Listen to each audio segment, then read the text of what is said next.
Puzzle Battles World Chess Championship. My co host for today is someone who hardly needs any introduction. He's somebody who actually played in this event. Obviously, qualifying your way in and then filling in at the last second didn't stop you from moving on to the second round. Danya, thanks for being here, and how excited are you to see the final three matches of this event? Well, thank you so much, Danny. I'm extremely excited to watch these absolute puzzle battle monsters in action. There's going to be some very, very tight matches, I'm sure of that. So, now that I actually have the observer's seat, I'm really looking forward to kind of watching how this unfolds. Obviously, I was playing and I didn't qualify, but I'm more than happy to be occupying this seat today and watch these legends in progress. Well, I'm pumped to have you. I can't think of a better co-host here than a Oh. participant himself. And speaking of our participants, they're pretty much ready to roll as we see Hans Niemann and Jimis 98. That's Dimitris Ladopoulos. Maybe the favorite in many people's eyes, not just in this match, but maybe to win the whole thing.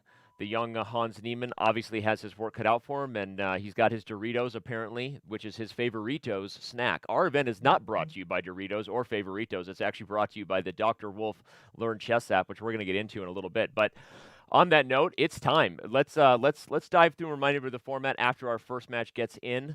For those of you that have been with us, we already have almost 4,000 of you. Thanks for waiting a few minutes behind schedule, but none of that matters because what matters is puzzle battle action starts right now.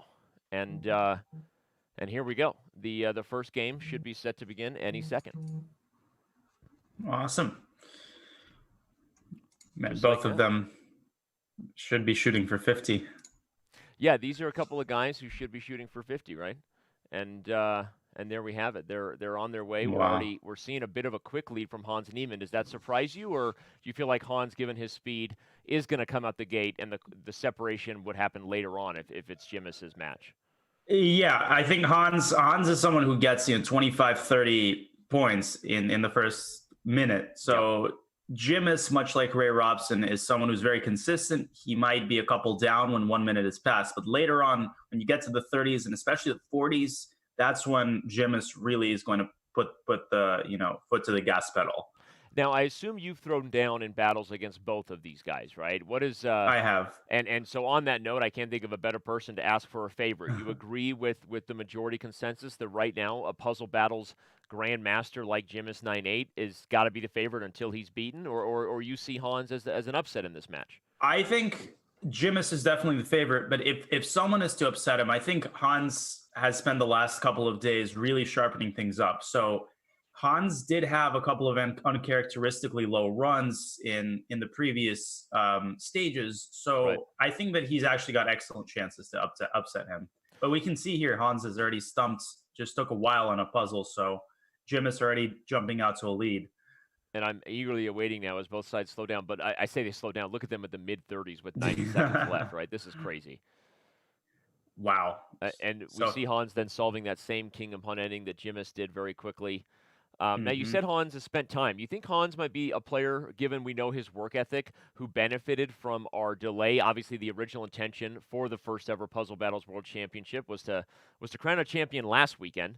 Yet here we are, right? Mhm. Do you think that extra time is actually going to help Hans more than just about any of the other contenders?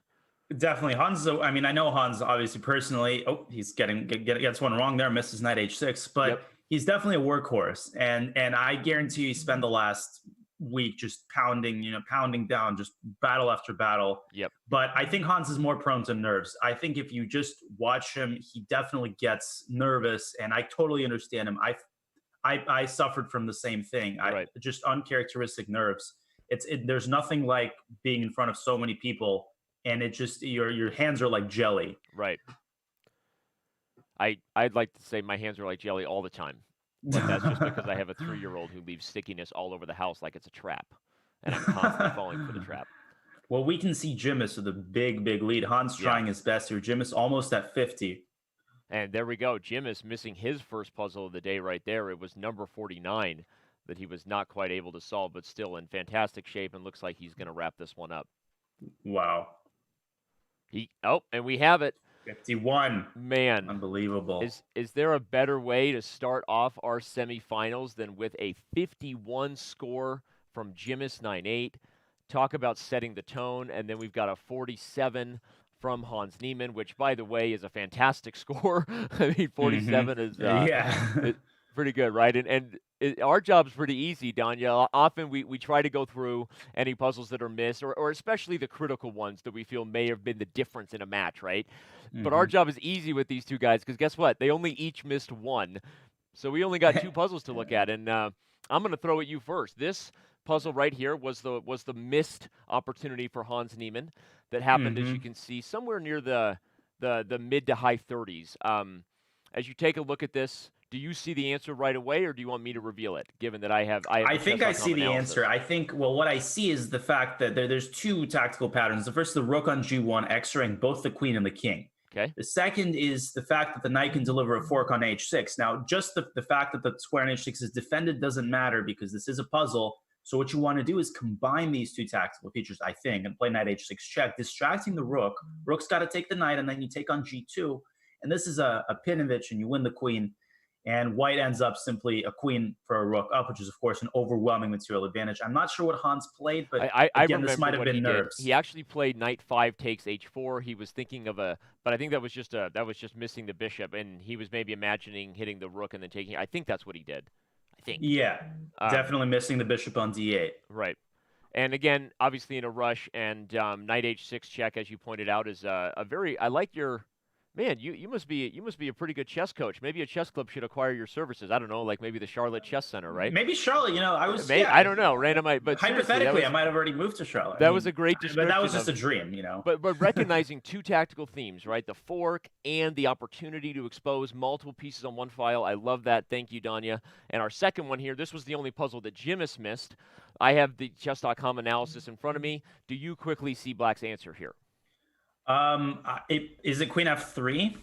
That's the first move, and after the move, right. knight a5 check. So queen f3. Now the king is tucked away to c8, where it's very hard to identify this in a puzzle battle, where you think that it's going to have a million checks, but in reality, there's no checks. And after g3, bishop h3, the bishop keeps the e6 square under control, and there's no stopping queen g2. I mean, white can deliver some spite checks, right? That's Robert all and I he can talked do. a lot about the psychology of allowing a check and just how hard that is in any puzzle, right? But there we see, as you pointed out, the pattern that works. So let's continue to do our work here, and before the next round begins, remind everybody of what they're watching here. This is the Puzzle Battle World Chess Championship, now presented by a partner that came on board with Chess.com this week, the Learn Chess with Dr. Wolf app.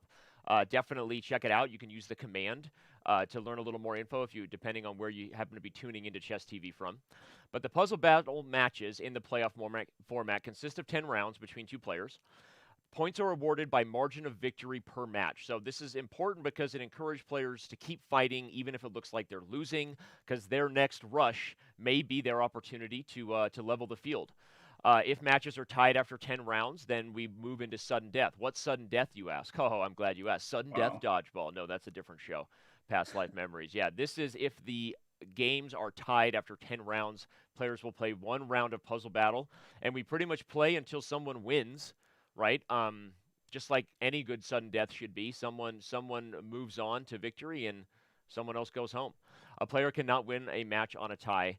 And speaking of a tie, if you had to guess of the two matches today, Danya, that might end in a tie, we've got the one on the table here. And then, of course, we've got the next semifinal coming up with Ray Robson and Christopher Hughes. So if I forced you to pick which matchup is closer to a coin flip, a tie, would it be the one here or the one coming up in about an hour and a half? Definitely the one here. Ray is just a three-headed dragon. I mean, Christopher is from the Bay Area. I'm obviously my emotional allegiances are with him, but I just think Ray is just so incredibly consistent. This match, I think, is likelier to be close, just because Hans really can score in the 50-51 if he's on form. So I think this is likelier to be close. Well, I'm excited to see what they continue to do. I want to shout out to the 5,000 people tuning into Chess TV, no matter where you may be. Facebook, YouTube, Twitch, Mixer, shouting out everything. You are watching Chess TV. Thanks for making us a part of your day. And here we go. Round two about to begin. Here we go. 9-8 has a 4-point lead. We'll see if Hans can make a dent. Well, they're out of the gate. Yeah, Hans normally when there's nothing on the line, they would even be even faster solving the first puzzles, but they really don't want to get one wrong through a mouse slip or something like that. Yep.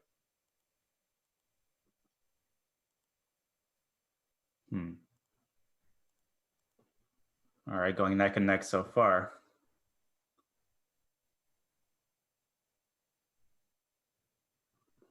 Here we go. 14-13. Now, this is what we saw. If you're just joining us, Hans Niemann was up until about the early 20 mark. These guys had a blistering pace. They both were at 26 at the 2-minute mark, which is kind of that marker. I can tell you, me and Robert Hess, who are normally just awing and being inspired by guys like you, Danya. Seriously, Thank you. You are often applauded as one of the top 3 fastest, right? Obviously, we know you wish you were still playing there, but in terms of speed and in terms of your ability to get out of the gates here, is that just mouse speed? Is it pattern recognition for those puzzles before the real tricky ones kick in? How do you do that? It's both. I mean, first, you really do need a very good mouse, and you need it to be tuned. I mean, there's nothing like Puzzle Battle to kind of reveal small problems you never knew you had, and like your DPI sensitivity. So you really do need a good mouse, but obviously most of it really is pattern recognition and full concentration. You cannot be distracted by anything.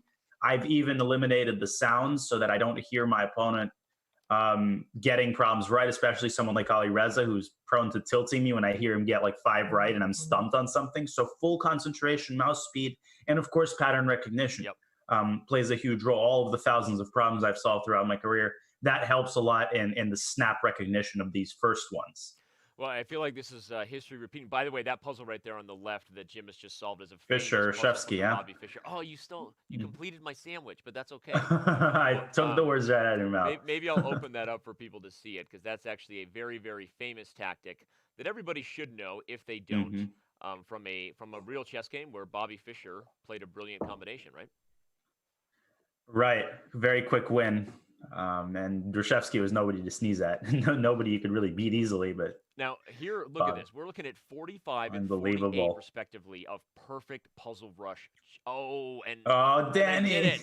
And you know the pain. You got the commentator's curse. He's the 95% free throw shooter. Oh man, sorry about that. But okay, I think Hans made the right choice of trying to go fast, because he wants to reach that 50 mark before Jimis does. Unfortunately, he's gonna fail to do that again. Okay, but there you go. Jimis also misses. Oh, 2 in a row. Jimis another one. Oh, got that one. Wow. So fast. Solved with split seconds, and Hans goes down. Knight G6. Oh my gosh, they both strike out there at the last moment. Just absolutely crazy stuff. We're gonna have fun looking at a few of these. Before we do, let's bring up the bracket, remind everybody of how we got here. We saw some people asking in chat, so my producer doing awesome work here. Oren is already ready to show that this is the path that we've got to remind everybody of how we got here. And there we go. We see any surprises of all the matches that have already taken place here, Danya? Well, the Ali Reza against Christopher Yu match was just, I was pegged to the screen, and honestly, I thought Ali Reza was going to advance the semis. Yeah. So that was just a fascinating match, and kudos to Chris for coming out on top. So that was a little bit surprising to me. Other than that, I mean, all of the favorites, Hans, the big 3, I think Hans, Ladopoulos, and Robson are obviously competing. So I think that's to be expected. Okay, well there you go. Yeah, and you make a good point that the Ali Reza Yu match was the biggest nail battle we've had so far. But who knows? Maybe this one between Niemann and Ladopoulos is about to surpass that. So let's dive in here. As promised, we wanted to first show the tactic that both of these guys solve quickly, and it's one of the things I love about our puzzles database as we've pushed ourselves to add more variety and more flavor, Danya, that we have a very good balance of random positions you would never think deliver a puzzle, and it's so hard you want to do things we can't mention on air, unmentionables, right? but then we've also got tactics from famous games and positions, patterns everyone should be aware of, right? And this is a very famous one, the Bobby Fischer game with the rook disconnected from protecting the queen, and then the rook on the queen side disconnected as well because of the bishop. And the lack of development is what sends those radar signals to chess grandmasters so they don't miss these opportunities. Tell everybody what this tactic is here and how it would finish off.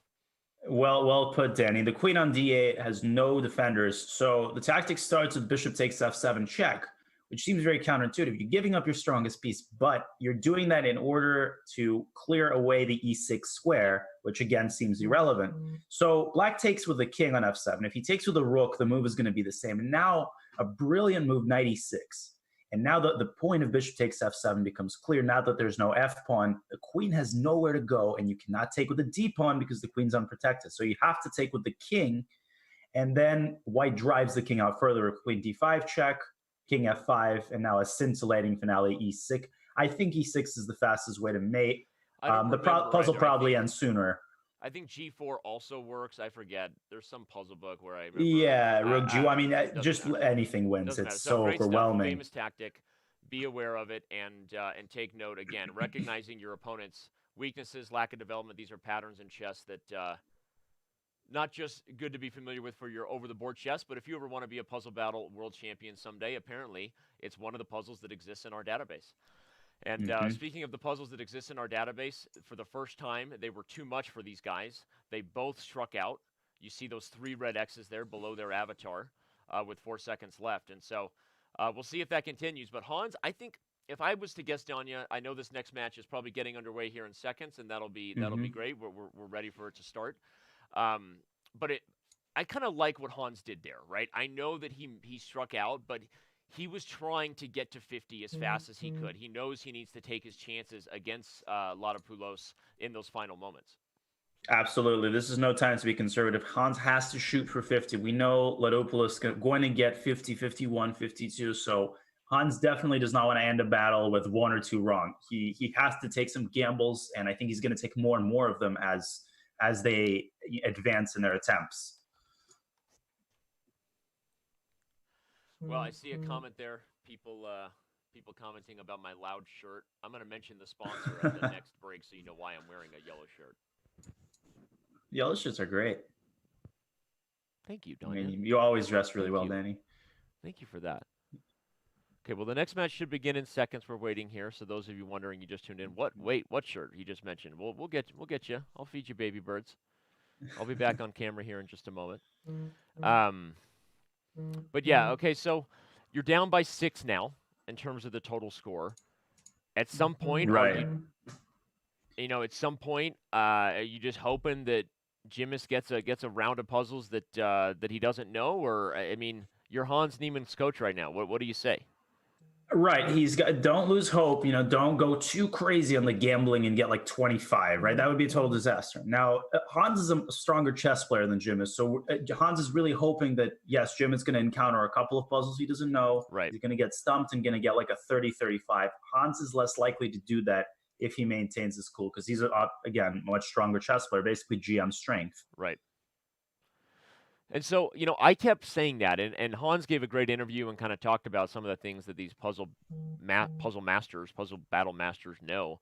And again, as traditional chess players would be, and I don't think it's title player bias. I think it's natural bias as a chess commentator and player. I know how hard the game is, and I expect these grandmasters, super GMs, to be able to take down, I guess, the puzzle experts. And that was my opinion. But, what do you think about how impressive it is for these puzzle specialists to be able to do what they do against title players and prove that the pattern recognition experience can outweigh maybe overall strategic chess understanding?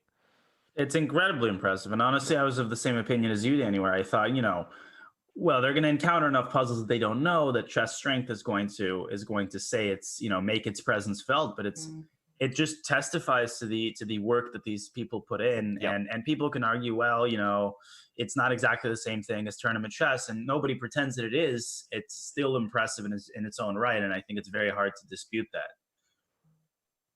Yeah. So well, right now Hans is down 3, and this is actually the biggest lead that I think Jimis has had at this point as they reach the mid-50s. The mid-30s. Duh. If they start reaching mid-50s together, then we have a new discussion happening. But okay, no missed puzzles yet. Yes, I just said it. I understand the risk of jinxing, but okay. Oh, man. Do you understand the risk of jinxing? Do you? Oh no! Oh man, this is bad. 2 wrong. He's got to slow down. And the first one officially was definitely one he could have had back. Yeah. Ooh, What and is he's getting the some tilt tough factor ones. like, right? I mean, when you miss a puzzle, what would you say the percentage odds are that you miss another puzzle within the next two or three?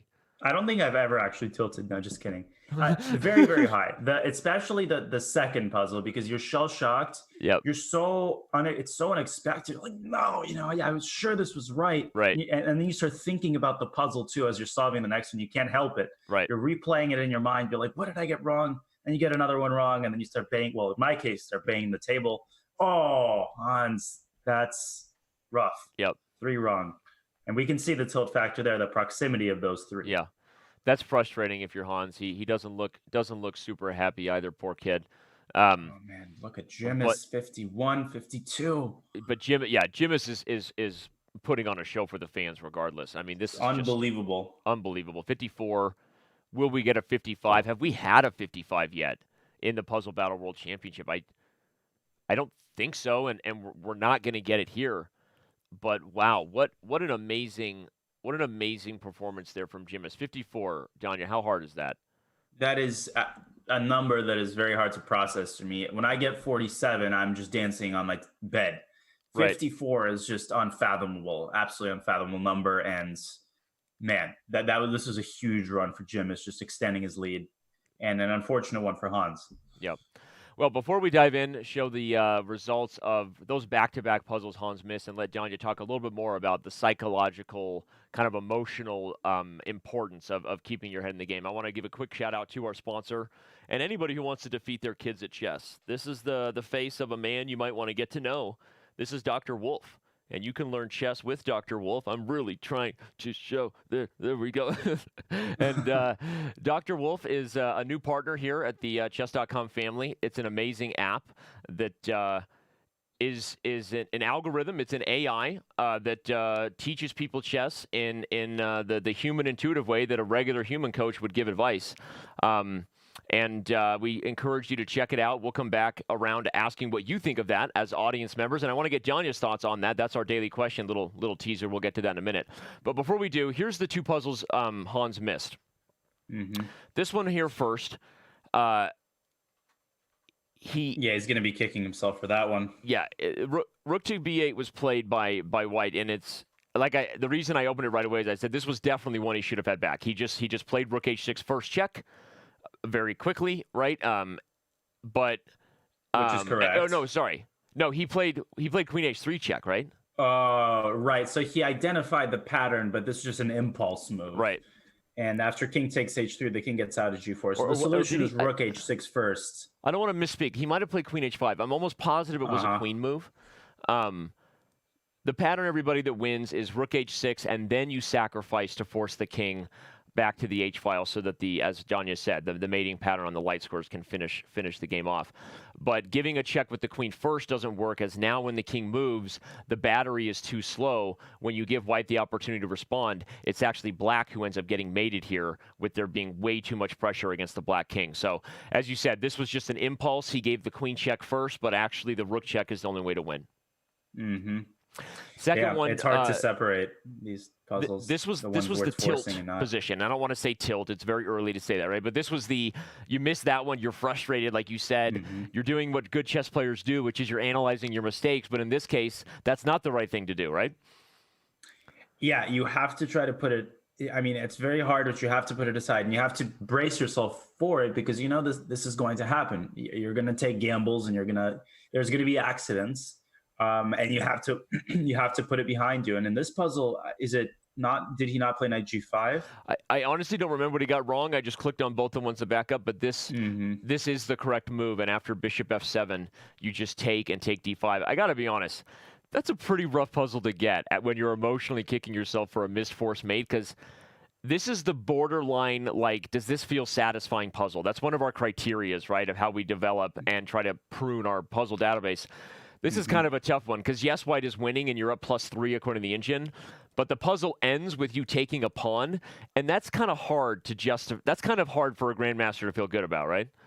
Exactly, especially like you said, coming after a mating puzzle, you're just you're subconsciously primed to look for, I gotta win a rook, gotta win a queen, I gotta checkmate him. Right. And so, like you said, when it ends with taking a pawn, you subconsciously might rule it out because a pawn is not enough material. It's rarely enough material. But the point is, you win more stuff than a pawn because that rook is X-rayed and you're going to win it as well. But that's hard to see when you're tilted and you're trying to go really fast. Well, the next match is going to get set to begin here. I know it should start momentarily. When we have a second, let's remind everybody of what our daily question is, so that those looking at that new sponsor and who is Dr. Wolf, one of all those things can ask. So let's show it real quick when we have a moment, and we'll get people involved. But here we go. They're flying out of the gates. Mm-hmm. The next set. Now Hans a little bit ahead. Okay, there you go. He Hans is getting another one of those with that mate on G7. Yeah, I didn't see the answer to that one before they even played it on the board, but I'm sure you did. That's why we have you here. Man, yeah, these are actually some slightly more tricky puzzles than usual in the first 20. I'm all spiced out right now. Bishop c4, a lot of tempting moves that you have to rule out. That's another thing in puzzle battle. The problem might be easy, but you just have to rule out the instinct temptation. Right. Look at the pacing. Like, it's the same. Oh no, it's the same position on the board for both. But Hans strikes out on puzzle number 20. We'll pull it up. Oh, rough. Oh, Jimis. Wow. Jimis misses the same puzzle. Rook h6 and g7. Wow, very tricky.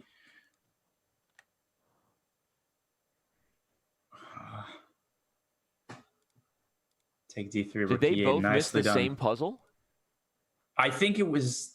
Was it the same puzzle? I didn't notice the one Jimis missed. Only the one Hans did. I'm not sure. No, it was different puzzles. I'm sorry. You're right. I was just trying to confirm because it all happened so fast, Anya. Yeah, this is. Okay, but they're maintaining their calm after that missed puzzle, which is impressive. They've recovered, right, decently enough here. Yeah, they've gotten enough right to where they don't really remember it. Now, man, this is another one with that theme of the pawn on f6, but this time he gets it right. Queen takes g6 here. Yeah, just winning the rook. Ooh, another tricky one for Hans here, but this could be Hans' best. Oh, right as I say that, Jimis takes the lead for the first time. I was going to say this could have been Hans' best chance, and it still might be, right? I mean, we've seen them roughly at the same pace here before Jimis pulls away in the 40s, and unfortunately for Mr. Niemann, it's looking like it might happen again. Hans getting stumped again here. Yep. Yeah, and I'm actually stumped myself in this. Oh, rook b6. Yeah, and he has to try to take a gamble here, solve a couple quickly, maybe get a couple points on him. He's caught up. We're seconds away from maybe seeing a tie. Nope. Instead, Jimis got to 42 before Hans got 41, and now he's on 43. This is final 10 seconds. So we have our first tie of the day. If Hans can finish at pace with Jimis. Wow, but Jimis pulls away. Here. Look at that. Rook e7. Yeah, that's going to be mate. Oh, so absolutely crazy. Time runs out. He almost tied that at the very last second. Both sides finished with only one wrong, and mid to high 40s is, as you said, pretty average score, which makes that 54 if you're just joining us even more impressive. That's not a typo. This is the first round, FYI, that Mr. Ladopoulos has finished below 50, Danya. I want you to take that in for a second. That is just unbelievable. I mean, right? and we might be talking about like a bad run, but even for any Grandmaster, 46 is a fantastic big boy number. Yeah. So it just testifies to this guy's standard of excellence.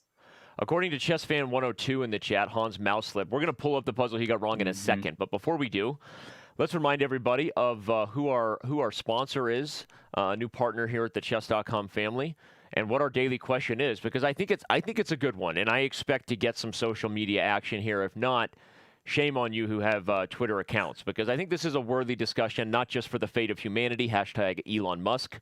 And if anybody tags Elon Musk, you get a 1-month diamond membership. So there you go. Everyone's off to the races. And I think it's a fair question, right? Do we believe that AI-driven chess coaching apps will ever, right, replace traditional chess coaching? I think it's fair to say that right now we're not there yet. But to be completely frank, the Dr. Wolf app as somebody who has spent many years now, 11 years at Chess.com, and we've been approached many times, Eric and I, with people who think they've cracked the code. I got to be honest, Danya, you should check it out. It is as good an AI algorithm chess advice trainer for those looking to learn the game at beginner levels as I've ever seen. And honestly, it's not even close. It's not even close in terms of the absolutely will check it out. That sounds fascinating. So get involved in social media. I left it on there for a long time, everybody. Oh, head to our merch store and get a Pro Chess League mug, too. Inadvertent advertising, because you caught me with coffee. I'm going to let you ponder it, Danya. I'm not going to make you answer now, but I did pull up the only 2 puzzles they got wrong. Let's start with Hans, where apparently they claim mouse slip. I actually don't think that was the case, because he played queen takes here. I think he was just going too fast and forgot the queen was guarding it. Now, yeah, that does not look like a mouse slip. Another psychological thing is when you make a move with the queen, there's puzzles where the same piece delivers all the moves. So subconsciously, it can be hard to switch to a different piece. But here the move is, of course, rook takes c6, sending in another piece, and black has to give up his queen, and the attack is completely overwhelming. So I agree with you, Danny. I mean, just missed the queen. Yeah, Chess Fan 102 defending his boy Hans Niemann, and understandably so. But unless Donnie and I are wrong, and it was like, it could have been one of those misclicks, Donnie, you know, where you click, and some people are click movers versus drag, where he accidentally clicked, like he just clicked too many times, right, or something like that. But I think very hard to believe that. Much more likely that he just forgot the queen was there when rook takes is the right answer. So as you can see there, that was the only red X that Hans Niemann got, everybody. The red X for Mr. Ladopoulos was here. Do you want to give a chance to solve it? Have you seen this puzzle before, or do we show you the answer? I have not seen it before. Well, instinctually, when I look at this, I see the move queen c8. That's correct. Then black covers with knight f8, right? He doesn't want to give up his knight that easily, and I'm actually struggling in this position to find the move. This is honestly, Danya, this is one of the unfair ones. This is queen really. e8. Are you ready for the answer? It's not queen e8? Yep, it is queen e8. That's such a quiet move. I mean, there's just no way to deal with queen f7. No, that's so hard to find. I mean, because you're looking at the rook on a6 and you want to find a way to win it, or you want to find a way to win material, and you have to switch to this checkmating idea. Man, absolutely difficult. So there you go. This is where engines are maybe helping us improve. I don't know. When they point out things like this and force us to be more aware of patterns than we were before. But king h7 obviously just hangs the knight, everybody. So that would have been an easy solution. And wow, we are 4 rounds in. Let's remind everybody of where we stand currently. It is a 17-point difference, which is it's a thing that's hard to swallow when you hear that, 17 points, especially when it feels like it's been very close. I mean, it was 4 points. It was 2 points, right? The one round that really, separated was that 54, that monster 54. But otherwise, this has been a very close battle so far. It has, and Hans is certainly not giving up hope, and nor should he. He can have one big run, where Jimis gets 3 wrong, Hans wins by 10, and that slices the lead in half. So this is definitely not over yet. Yep. No need to give up hope. Don't go anywhere, everybody. You heard it from Mr. Naroditsky himself. The back half of this event still underway, and then we have the later semifinal coming up today. So Puzzle Battle World Chess Championship rolls on here at Chess TV when we return.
And there you go. That is our quick video intro and reminder of what learning chess with Dr. Wolf is all about, although nothing can really do it justice other than using the app itself. So encourage you to head over to the App Store, especially all of our iOS users, and it is coming to Android, along with a lot of other things coming to our Chess.com community as part of our new partnership with the Dr. Wolf creator and the tech behind that rather dashing-looking gentleman right there. Don't you think that's a coach you would want, Danya? Look at that guy. Absolutely. Very Elderly, strong jaw, knows what very he's defined doing. features. What do you Man, think? looks incredible. I'm definitely going to give it a shot. And I don't just say that lightly. So the limits of technology are, the sky's the limit. And it seems like Dr. Wolf is a very progressive coach, elderly, but Yeah. he's going to show you what to do.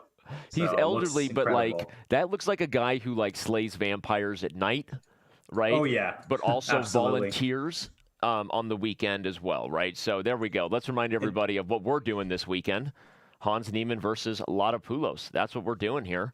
While Dr. Wolf volunteers in his local community on the weekends. We do chess commentary, and right now it's up to Hans Niemann to prove he can keep this thing a match as round 5 begins here in just a few seconds. So remind everybody again, check out the app, especially if you're an iOS user, but really also we'd love to hear your thoughts on the daily question, because I can't wait to get into it as far as what people think about the direction of chess AI. I'm sure a lot of people have used different types of things out there, things that kind of claim that their computer can explain chess in human ways. We think Dr. Wolf does it great, and we've got big plans about that here at Chess.com, I can tell you. But let us know your thoughts, and especially if you have a chess coach like Danya Naroditsky, you might think it doesn't get any better than Naroditsky. How can apps ever replace Danya? Well, unless you're Dr. They Wolf. never will, don't worry. Yeah, I'm in the business of chess coaching, so I've got, an axe to grind, but nonetheless. No, I do think we're far away, but I do think there's a lot of interesting stuff for people to get access, especially for beginner level players who aren't ready, right, to hire a guy who's a grandmaster, right? And it can be intimidating for people, right?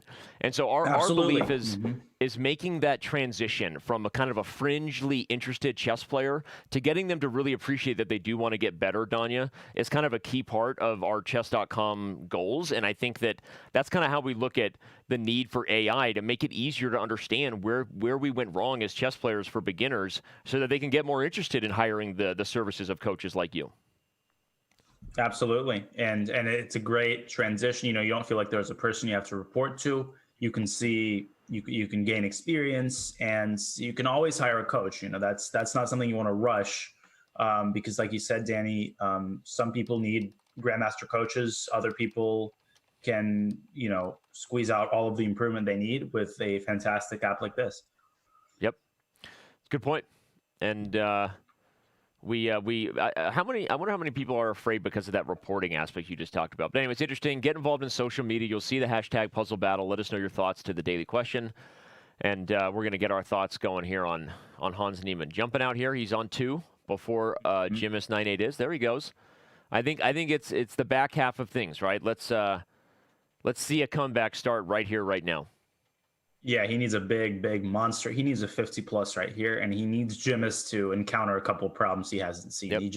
That's what he needs to happen. I think we all need life coaches. JS1957 says, I need a life coach. Chess is like life, and many are not very good at chess, including myself, right? So there you go. It's chess is hard. Yeah, many of the greatest chess coaches, some of my own coaches, have offered plenty of advice about life in the midst of analyzing a game, for example. That's one of the magical things about chess, yeah, in my opinion. Kaidanov always said, as a coach of mine, that chess is psychology. Psychology is chess, chess is psychology, and you can dive into things. And speaking of psychology, how does Jimis 9-8 start to do if he faces pressure from a title player? We just haven't seen that yet, and now we see Hans Niemann up for the first time. This is the first time we've had a lead like this. And Jimis got one wrong too, which is pretty big. Ooh, Hans going strong. So yeah, he's got to put Jimis in a situation where he starts to worry that disaster might strike. If Jimis gets a second one wrong, then Hans really has a chance to make this run a big one. We see Jimis recovering nicely. Queen H4, solving this one, Bishop F2. Ooh, and Hans gets one wrong too. Man. Another one wrong. Yeah. I Oh, think he blundered his knight the there. lead is disappearing. We're going to pull up that puzzle that Jim has got wrong, of course, because you don't see him miss an early one like that often. Yeah, almost ever. All right, 40 for Hans, but it's just not enough. He's got these two wrong that are hanging over him like the sword of Damocles, forcing him to be slower than usual. It's so hard, right? When you're worried about your third strike. What would you say that equates to as far as a second slowdown?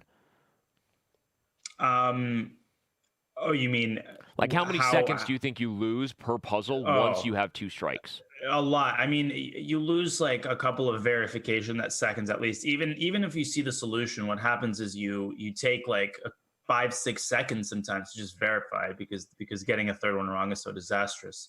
So here, well, Hans is going fast because he has to. Yeah, but they're this puzzle, for example, a lot of tricky little moves you have to consider here. I actually don't see it off the top of my head. Bishop d5. Wow. Yeah, that. Again, and speaking of the unfair ones, Jimis goes down swinging first, though. This is the first time. Like I said, this is if there's a comeback happening, it starts now. You take e5 and take f2, and then queen f4. Oh, no, knight something g4, even better. well done. This is your chance. One more. Let's go. Did he get it? No, I don't think he did. He got 49, 49. Oh, well, we have to pull up that puzzle because it's the one that both went down swinging on, right? That was the third strike heard around the world, if you will, with both guys getting this last one wrong. Such a tricky endgame puzzle. What? I still don't know the answer yet. Do you know the answer? I haven't. I think I do. So Jim has started correctly with, I think, king e4, b5. Now you play king d3, paving the way for the ball. a6. Now Hans made the very understandable move e2 immediately, which I think is the mistake. It allows a takes b7, and then you get a balanced queen endgame. You have to take on a6 first. I'm just kind of showing. I'm showing the end of that. So right. You have to take here first. And what's the idea? The idea is you I think I'm not positive. You force. No, I think you're right. And then you force the king and pawn ending. How is that fair? Like, for the love of humanity. It's not. And my coach left Sahis with Grandmaster lives in Israel, with whom I studied many years. He would always say there's a couple of things in endgames that you just want to do. One is to give a check if you can, and another is to capture and release the tension. So right. In a lot of these puzzles, even though you don't understand exactly why, it's still sometimes a good idea to just capture what you can capture, because that creates more diagonals, more files that can then lead to moves like queen e4 check. But that said, very difficult. Yeah, super crazy. So again, everybody, if you're just joining us, both Hans Niemann and Dimitris Ladopoulos go out swinging on the final puzzle. It starts with the move king e4, which both got right, and after king d3, a6, the move is you have to take, and the hard part is how crazy that is of a puzzle that, I mean, to me, and I'm wondering, the puzzle keeps going here to both sides getting a queen. And now there actually are multiple ways black could play. I guess that's why the puzzle ends earlier, because queen e4 is the way that I think you and I would both agree as human titled players, that's the easy road. You head to the king upon ending and end the game, right? But absolutely. You can also, according to the engine, check on d2 and take h6, which is only about a point off in terms of how engines think about it, right? And then queen e2 is also an option. And that's interesting as far as the difficulty, because now, I agree with you that both sides still should have taken instinctively before playing e2 based on that advice you said your coach gave you. But it's pretty hard to understand, at least at first glance, why the puzzle ends there and not here, for example, after queen e4. But it's because the engine points out maybe queen e4 is the human win. Go to a king and pawn ending where things are easy because you're just up a pawn here. But there's also multiple other wins. So I don't know. This is tough. This is tough to hold against either of them. Extremely, especially when time is ticking down. The worst puzzle you can get when time is ticking down is an endgame puzzle with, like 3 or 4 different tempting options you have to process. And because that eliminates the power of pattern recognition, you just have to go through some lines. Well, speaking of holding things against our players, we're not going to hold it against our viewers if they don't really know who all of the players are here that well at this stage of our first ever Puzzle Battles World Championship, because these are not the faces you see every day in elite, any kind of elite chess event, and this is certainly not an elite over-the-board chess event or with where you would think in terms of classical chess, but in terms of the pure form of brutal calculation. These guys are soon to be very household names. We have Dimitris Ladopoulos from Greece, only 21 years of age, so barely legal, as they say. And he may end up winning it all when it's all said and done. His opponent right now is international master Hans Niemann, a little bit more well-known to the streaming community as he does so, and a rising star in the United States at the age of 16. So these two guys... These two guys are legends in the puzzle-solving community, not quite household names yet, Danya. Yeah, and they might be. And by the way, Knight B3, dropping some serious bittage. But Hans is a player I think some people have heard of. He's very young, very talented. He's going to be a GM. The question is when. But Jim is for sure. I mean, he's not a prolific tournament player. He's a very competent player. He's in the 2200s. But for sure, someone who's made his fame through Puzzle Battle and he's also a very strong bullet player, I should add. I'm not sure what the Knight B3 was that you were mentioning there. The next battle hasn't begun yet, right? It's about Knight B3, I'm saying. The user with 5,000 bits. Oh, thank you so much. Look at you. Look at you being a pro. Thank you for the bits. And when you say Knight B3, you make me think of chess. Yeah, of course. That's a genius name, Knight B3. Knight B3. It's hard to say without sounding like you're saying Knight B3. 5,000 bits. I don't even speak bits. I hardly ever get the math right, so I'll just say whatever that is. Thank you so much. We're working hard here. So many premium members active on Chess TV. We love seeing that. All of our subscribers and supporters. We really do. These events happen because you guys are here and watching and showing support, and we love you for it. So, all right.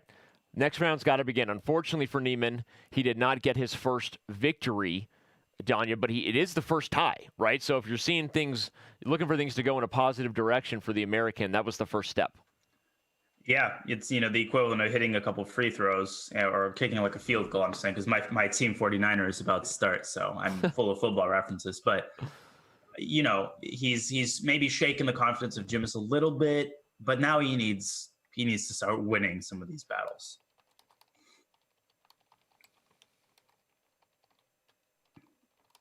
Traps the queen there. All right. Well, he's up 2. Oh, wait. What did Jimis miss here? I turned away from man, 1 second. I didn't notice that either. Oh, my God. He got one wrong already. Don't blink, as they say, right? Don't turn your back on puzzle battles. Man.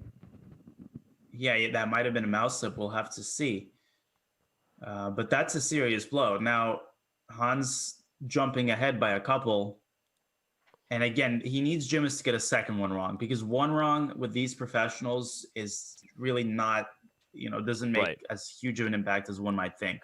So talk about that, right? So it's really incremental, right? I mean, like the one wrong, if you're as a puzzle battler yourself, Puzzle Rush regular solver, you don't really slow down at all with one wrong, right? You don't change your strategy a bit. But on 2 wrong, that's a completely different game. Right, very little. When you get one wrong, you just tell yourself, okay, got to be a little bit more careful. But you know that you have another one you can get wrong and still continue. Right. When you get 2 wrong, that's where the panic sets in. We see chat confirming it was not a mouse slip that Ladopoulos got wrong there. But with a 2 puzzle lead, now only 1. Now Jimis is already in the lead again. So this is not going to be a walk in the park for Hans, despite Jimis missing a very early puzzle. Mm-hmm. He's so consistent. Like you can see, he just doesn't take more than like 5 or 6 seconds per puzzle. It's crazy. Oh, and we have our. Okay, it's very close. By the way, I love this king upon ending puzzle that Hans got wrong. We're definitely going to show it. Mm-hmm. One of my favoritos. Tasty snack. Get yourself a bag when watching puzzle battles. Why has nobody invented a snack called favoritos? There's no better way to watch puzzle battle, and no better way to spend your afternoon. That's right. Forget the NFL. The I know 49ers are going to you win got the anyway. Niners So in there. I don't know. Something about the Kirk Cousins train this year has me nervous for the Niners, but we'll see if something about Shanahan the can scheme Niners it. has me nervous about the Niners. Like Jimmy Garoppolo throwing 8 interceptions today, which you might. Spoken like a true Niners fan. Love it. Oh yeah, I'm the most skeptical, critical fan in history. Okay, now we're Jameis, seeing another multiple 50. ones get wrong, but it's still very close. Okay. Oh no, not anymore. Oh. Both sides strike out, but Jameis reaching 50 yet again is just I don't even know what to say. Let's just say it's impressive, right? Yeah, you got one wrong. We were thinking this is going to be the throwaway run, and Yeah. this is not going to be good for him. But somehow he's so consistent. He always gets to 50. Well, this was the one he got wrong. Kind of hard to know what other move you would play besides other than G3. G3. Again, Chad confirmed it wasn't a mouse slip. I have a weird suspicion. Did he take back or something? Like thinking he was winning? Oh, maybe. Maybe that's what he did, right? I don't know, because it's hard to suggest a single other candidate move here besides trapping the queen in one move. And sometimes the hallucination can happen with an instant recapture, right? When you're solving this fast, maybe you blind yourself to something. I don't know. Yeah, there are puzzles where you want to be careful about capturing the more valuable piece because it gives too much material. So maybe it's something where he thought the rook on f7 was exposed, so he could win more material by not taking the queen. It's hard to, you don't want to overthink it. Sometimes it's just such an instinct reaction. Even the players don't know why he did something like that. You look back and you're like, oh my god, crazy. Well, let's take a quick look at the other one that was my favorite from this round. It was unfortunately a missed opportunity for Hans with the move f4 being played, because this is a very typical king upon ending idea. Surely one that Hans Niemann has more than memorized, but it's all about recognizing the opportunity to expose a symmetrical pawn structure. And sometimes we forget in symmetrical pawn structures that there are opportunities for breakthroughs. Here the move is h4. The main point being that after g takes h4, you have g4. So you sort of manufacture your way through, to steal a baseball term, manufacturing some runs. And black goes on to win because he gets a queen first. And moves like h5 can actually be stopped by the king. Oh, wait, no, I'm wrong. I think it's G3. You actually there's actually simultaneous promotion, and then black checkmates on C1. You have a skewer and a checkmate. Oh, okay. I was assuming the king stops the pawn, but no. Wow, what crazy. A puzzle. The king probably does stop the pawn, but then the other pawn on B4 is going to cause trouble. So, and that's actually instructive. Very beautiful study. I'll actually show that because that's actually a fun idea to show that in these positions, the point is that now you can actually do a very common idea in king and pawn endings, which is that you get a queen first with check so that you can then get a second queen with check. Whereas if you got the first queen right away, you might still have trouble depending on what black has. Maybe black can come back around or something like that. But the point is you get a queen with check so that you can get a second queen with check. This is also kind of an idea to take note of and put in your pocket. So, wow. All right. Well, this has been a tough round. Dimitris Ladopoulos continues to impress with only one round so far that was under 50. The question is, will anybody be able to keep up with him? But I think if one man will, it's the spicy one, the spiciest caterpillar in the land. Yeah, he is just a force that we'll be treated to. Sure, I see Christopher Yu actually warming up against opponents, so it's great to see people taking this very, very seriously. Yep. But Ray against Jameis, and again, I'm not trying to discount Christopher Yu, but if Ray and Jameis go to the final, that is going to be absolute fireworks. And let's remind everybody that will be tomorrow on Sunday. We'll remind you of exactly the time, but it'll start today. The semifinal is today, right after this match. I meant a final. If it does end up being Robson and Jameis, will be tomorrow. So this is your weekend to be with us and help us crown the first ever Puzzle Battle World Champion. And right now we're gonna see round 7 start here in just seconds, and here we go. Here we go. They're off. We're off to see the wizard. Maybe that'll be the titles we bring to puzzles. The Puzzle Wizard of Oz. Forever wizard, there whiz, I like forever it. There was. I like it. Forever there whiz or was. Just because there's Z's in the word puzzles, how often do you get to say two words that have Z's in them back to back? Puzzle wizard. Puzzle wizard. Yeah, not very often. I'm actually And then regularly I can think tell about. you'll be like, "You're wizard, Danya. You're wizard, Harry. You're wizard, Danya." I wouldn't be a puzzle. I'd be like the equivalent of probably a FIDE master in puzzle battle. I mean, be honest. You read a lot of Harry Potter as a kid. I actually have never read Harry Potter. I've only watched the movies. Believe it or not. Really? Yeah, I've never read the books. Wow. How did you get away with that as a kid growing up in the Bay Area? I was ostracized from all my communities, so much so that I decided to move to North Carolina because people wouldn't accept me because I didn't read. But I did watch the movies. I'd always tell people I didn't read the books, but I watched the movies. Like, I know the story. You know, don't do anything to me. I know the story and I respect it. Right. But I just never got around to the book somehow. Oh man. Wow. Twist ending. Snape is Harry's dad, for those who haven't read the books. So there you go. Wait, is he? No, he's not. Wait, No, what? Just, no. Never mind. All right. Well, right now, Hans missed the first one, though he, respect goes out. He's keeping pace despite the difficult situation he's faced with, as he knows. This wow, this Gym is 9-8 guy. So fast. He can solve himself some puzzles. It's lagging. What? He's going so fast that like sometimes the it doesn't register all the moves that he makes correctly. Exactly, because we're observing it and it's already hit the server on his end, and we haven't even had time to see the solution before the next puzzle comes up. This is a tricky one. A2 rook a he wins an exchange. Those ones right there where he allowed queen d4 check and knew rook f6. I feel like he knew that puzzle because that's so hard to allow queen d4 check, right? Yeah, you just have to go against the most basic of your instincts, and yeah, you're right. I think that's usually a sign when they get it so quickly that they know this. But now he's got to play c3. Yep, very good. Wow, just mesmerized we are. Another 50. Another 50. Dude, he could put up a 54 here. I mean, we see that best score right there. It was not a typo. Oh. Okay, that's probably gonna stop him. Yeah, he's gonna get 52. He knows that. Oh no, that's sick. The B5.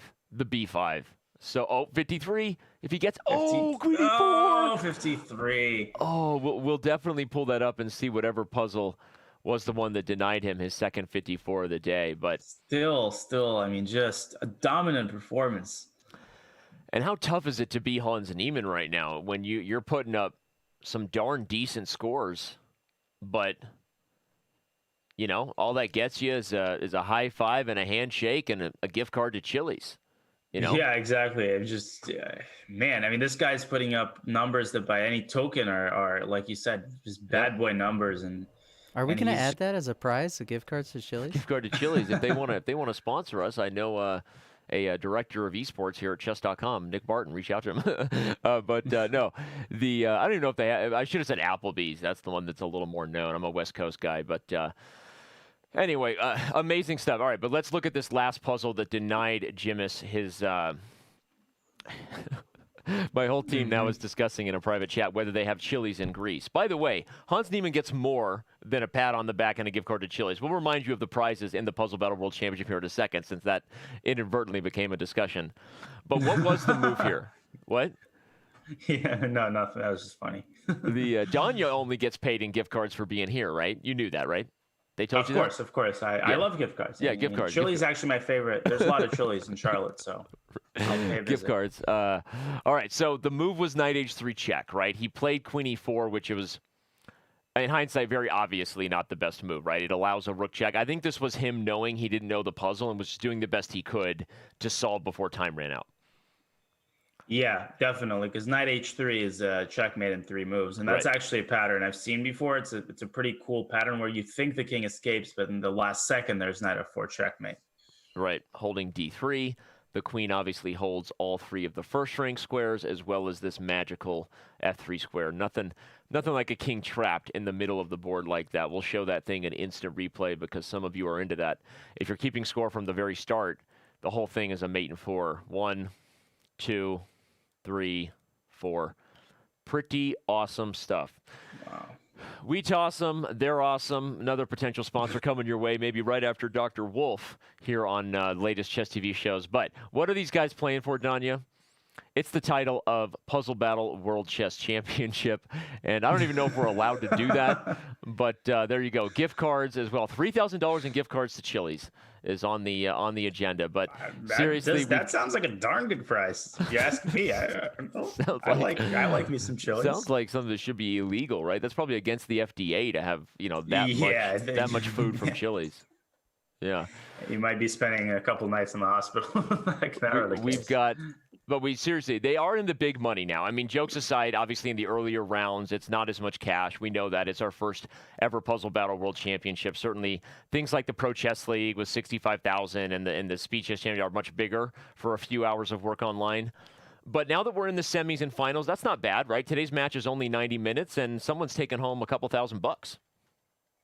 Not at all. I mean, that's I don't know how many trips that is to Chili's, but by the way, we do have confirmation there is one Chili's in Greece for that one random American tourist who says, you know what I need? I'm missing home. I need myself some microwave steak.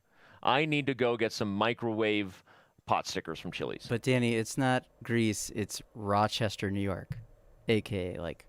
Oh, in I'm Greece, looking New this York. up now. LOL. No Chili's in Greece. False advertising. All right, let's move on here to the next set here of. There's one in Athens, but it's Athens, Georgia. Yep. And there's probably one in Moscow, Idaho, or like St. Petersburg, Florida. Awesome. All right. Well, we've got the next set beginning. Again, if you're just joining us, those scores that Jimis is putting up, perhaps sending a message to the Spicy Caterpillar in terms of who the favorite really is here. Hans has had a good day.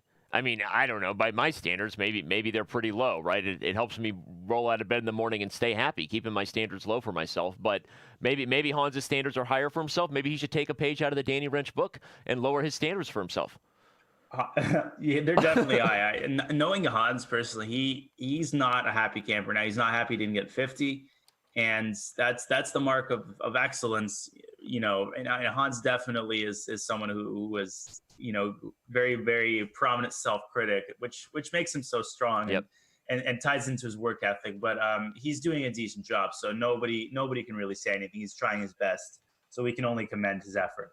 Absolutely. And I don't know. I mean, again, I know he would only be happy with 50. It did come close there. He has had a couple rounds of 49, right? We can see that. The next set of puzzles will begin here in just a few moments. So don't go anywhere. I think we're seconds away from that. Here we go. And shout out to all of you that are with us. We've got more than 5,000 of you across multiple platforms on the web tuning into Chess TV. Because who needs the NFL when you've got lightning fast puzzles presented by the Dr. Wolf? Learn chess with Dr. Wolf app. Use that command. Go check it out. There's a funny discussion no, Dr. about Wolf could not foreign be your place uncle. names He's in already America my uncle. Sorry, go ahead. Say that again. Sorry, I was just saying there's a funny discussion in the chat about foreign place names, but in America, like Athens, Georgia. That's a different competition. That's Jeopardy, right? Like, name all the different cities in America that are also the capitals of foreign countries. That's actually an interesting puzzle. And have Chili's. And have Chili's. And have that's the Chili's, twist ending. They also have to have a Chili's. And that would send Alex Trebek into like a coma. All right. Well, Hans is out. Okay, let's not underestimate what he's doing here. This is the best round he's had in a little while. He's at 26 at the 2-minute mark. No missed puzzles just yet. Very impressive. Don't say that, Danny. You know what happens after you say no. I already missed said it puzzles and nothing just happened. yet. If it doesn't happen in the first 3 seconds of saying it, 3 to 5, then you don't get to be blamed for a jinx as a commentator. Welcome to my world. Well, I like to blame you for everything, Danny. There you go. I don't You're think making you're a good escape call that. there. You and my 13-year-old. Oop, speaking of which. Oh, I told you, Danny. It's Hey, your fault. I told you it had been long enough, you know?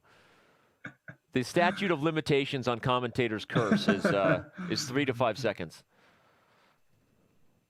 Okay, but so he's getting a second one wrong. Yeah, definitely not the best run here from Hans. He's only on 33 and he's got 2 wrong.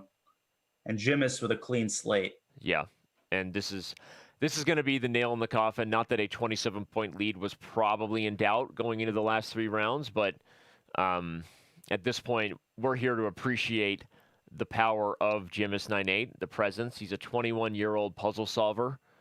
Hans queen take blunders his queen. That's some tilt right there. Hans goes down at 40. We see the tilt there. Don't break the headphones, buddy. Those look expensive. Well, I'm no one to advise people about not breaking mice and various technology, but hey, but I know it can be hard. It can be hard to get frustrated. We get it. No one understands that more than Eric Hansen's chair. We'll say that. Oh yeah. But yeah, no, this is a tough one. Oh, 49, but can we see another 50? I think we're about to. There you go. Wow. 50 again. And he's paused here. 2 seconds, 1 second. Doesn't quite finish the job. 51 though. Goes down at 51. And there we go. Well, let's take a look at the last puzzle that Jimis got wrong, because as we said, it doesn't happen every day. Thank you, Nelly, for showing up on the show every day. It's getting hot in her. Let's check out this puzzle. This is not an every day puzzle. What's the answer here? So he started off correctly with rook a6, which sends the king further into the cage. But after king e7, he was running out of time, made queen a7 check, which is, of course, a blunder because there's a queen on e3. I believe the move is rook b7 check, which right. is a kind of a hard move for your hand to play, right? It's just a little awkward. But the point is, after rook takes rook, queen takes rook, the king has to go to the 8th rank, where it's going to get, White's queen and rook are going to make a kebab out of Black's king after rook e6. So this is going to be a nice little ladder checkmate with queen e7, rook c6. I was going to say, I find it even harsher that the last move is rook e6 and not rook a8. Because can't you imagine that even if someone got to this position, can't you imagine someone getting to this position and playing rook a8 and then breaking their mouse afterwards? Seriously, because this is frustrating when the pattern that exists is the ladder pattern we see so often with the queen and rook working the different ranks up the board. But rook e6 is the only way to force mate. Man, it's the switch. That's another thing that's so hard about these puzzles, the switching of ideas. Like you said, and you're so focused, okay, it's going to be ladder mate on the 8th rank. And then all of a sudden, at the last second, you have to switch ideas. Very, very difficult. Yeah.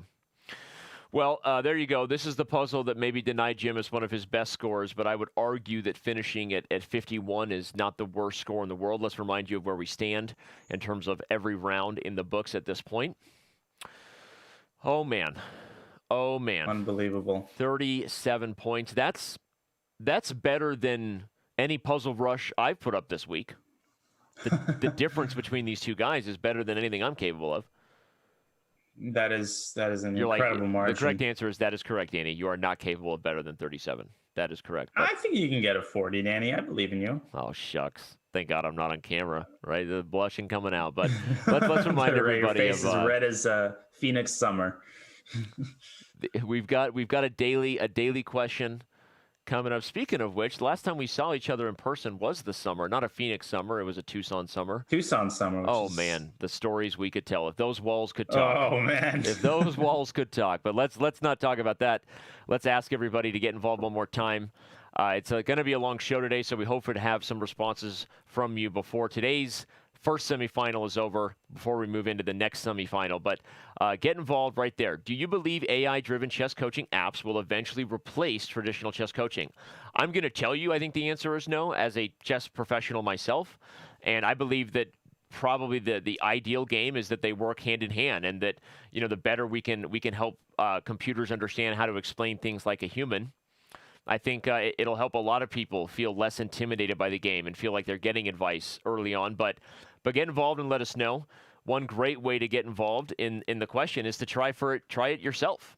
And download the Dr. Wolf app, the sponsor of our event here, and now a part of the Chess.com family. So there you go. Danya's going to be getting to know Dr. Wolf real well after this show. Absolutely, that's what I'm doing, and it might even help people raise their puzzle rush scores. Who knows? Yeah, I can picture Yeah, that's what Danya I now might have dinner at Chili's. sitting alone at a Chili's, just playing on his Dr. Wolf chess app, maybe Let's see enjoying a what the little bit of nearest Chili's is in jalapeno Charlotte. poppers. Maybe, if you worked at Chili's, how much flair would you have on your jacket? Would you have 37 pieces of flair? Because I'm pretty sure that's the score difference in this game. There's a Chili's 10 minutes away from me, so you know where I'm going. The fact that I just properly referenced The Office, Chili's, correctly the number of flair that is on the shirt that Jennifer Aniston freaks out about, 37 pieces of flair. Can I get like a freaking pop culture reference medal at this point? That was bananas. That was pretty impressive. If you want me to wear 37 pieces of flair, then make the minimum 37, Danya. I don't have a medal, but I do have this gift card. Is this The Office? Because I've never seen The Office, actually. No, Office Space. Office Space. Oh, Office. Oh, the movie Office Space. Okay. That I have seen. By the way, have you seen my red stapler? All right, never mind. Let's get going. The next puzzles begin. Here we go. What do you got? What do you got? All right. Well, is Hans mathematically out of it? Yeah, I think he is. I think so. I don't think it's. I mean, Jimis gets a 0. if Jimis throws up a donut, right? Stranger things have happened, right? I mean, if you disconnect, the policy is just like in the Speed Chess Championship, you're responsible for your own internet connection. Well, how's the Athens Telecom Corporation? That would be conspiracy theory worthy, right? The entire infrastructure in Greece goes out, right?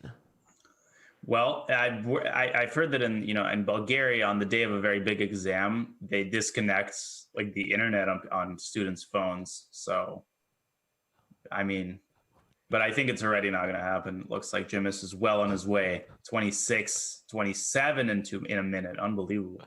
I think I found my red stapler. It showed up from the Studio Chess account. Go over to twitch.tv/Studio Chess to follow behind-the-scenes coverage here of Chess.com's headquarters. And everything that's inappropriate that happens in these walls happens on that channel. So there you go. Which is a lot of things.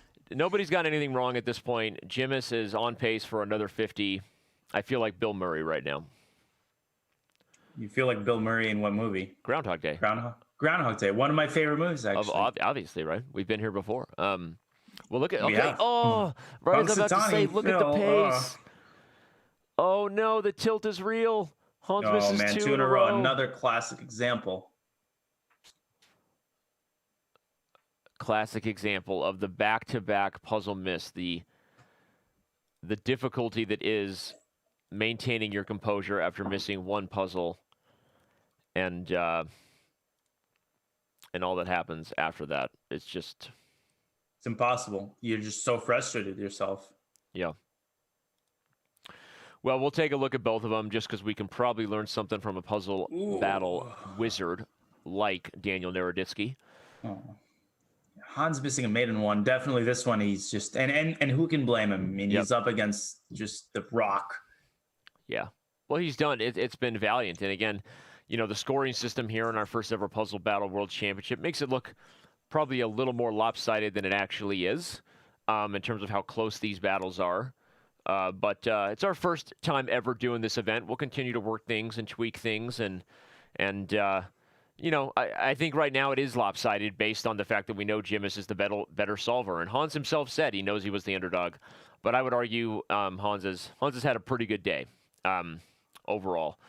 And all right, let's take a look at the two Hans missed back-to-back and let you elaborate a little bit on how difficult it is when you've missed a puzzle like the one we're seeing here. So first of all, what was the first one he missed right here?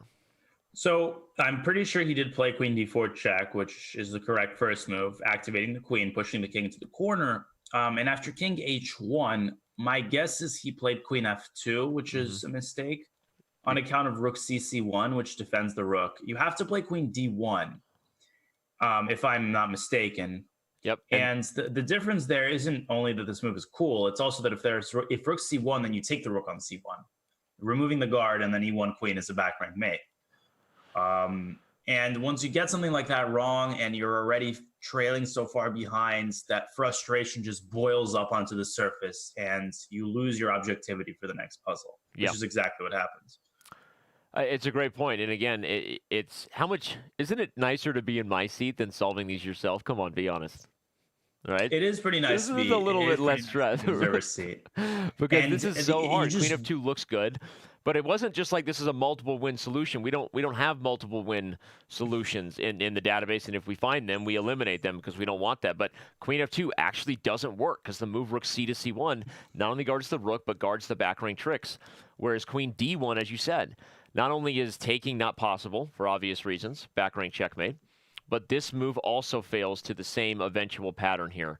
And it's just absolutely crazy. But that's kind of what led to the next puzzle here, where apparently Jimis also missed the same mate in one, or no, that was a different puzzle there. We'll get to that one next. But this was the second puzzle that Hans got wrong. The correct answer, the move played was rook takes h8, but it's actually one of those where the pattern has to be in reverse. You have to take h6 first. Yeah, it's like those deconstructed sandwiches they like to serve in the Bay Area. You know, like the tuna's on the bottom or something, and the bread's on top.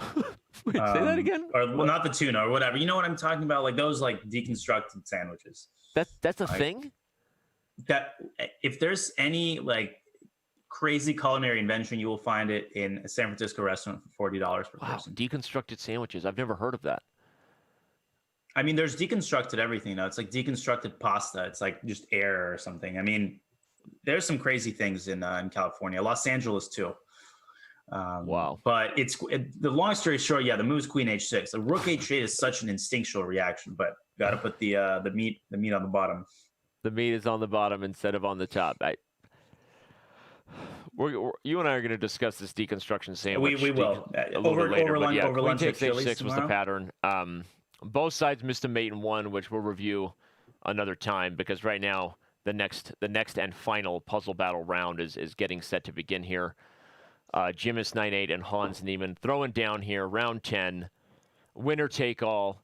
How about let's do that thing that Big Brother does when he's frustrated because he loses the game. He says, all right, well, next point wins. How about this? If Hans has the highest score at the end of this round, he wins. Called it. Okay? Someone let Hans know that Danny Rensch changed the rules of his own event at the last second. If Hans gets the highest score here, he moves on. I'm pretty sure my older brother would do that. Yeah, next point wins. How is Alan doing, by the way? Give him my best. Alan's doing great. Shout out to he's getting married in July. So somehow I knew that love was in the air for Alan. I don't know how I knew. What was that? Somehow I knew that love was in the air for Alan. Yeah, Big Al, as I like to call him. I'll pass along your hello to him. By the way, look at this. I changed the rules. I called it. Hans Niemann wins this round. He moves on to the semifinals, to the championship right here. This is it. This is his chance. Yep, the rules have been officially changed. The rules have been officially changed as of this moment, and Hans is on record pace. Next point wins, Big Brother.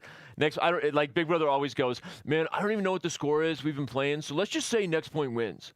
Let's just be fair. You know, we've played so many games. You know, who knows? Let's be just about this. Yeah, let's just say next point wins. It's not a big deal, right? You're okay with that?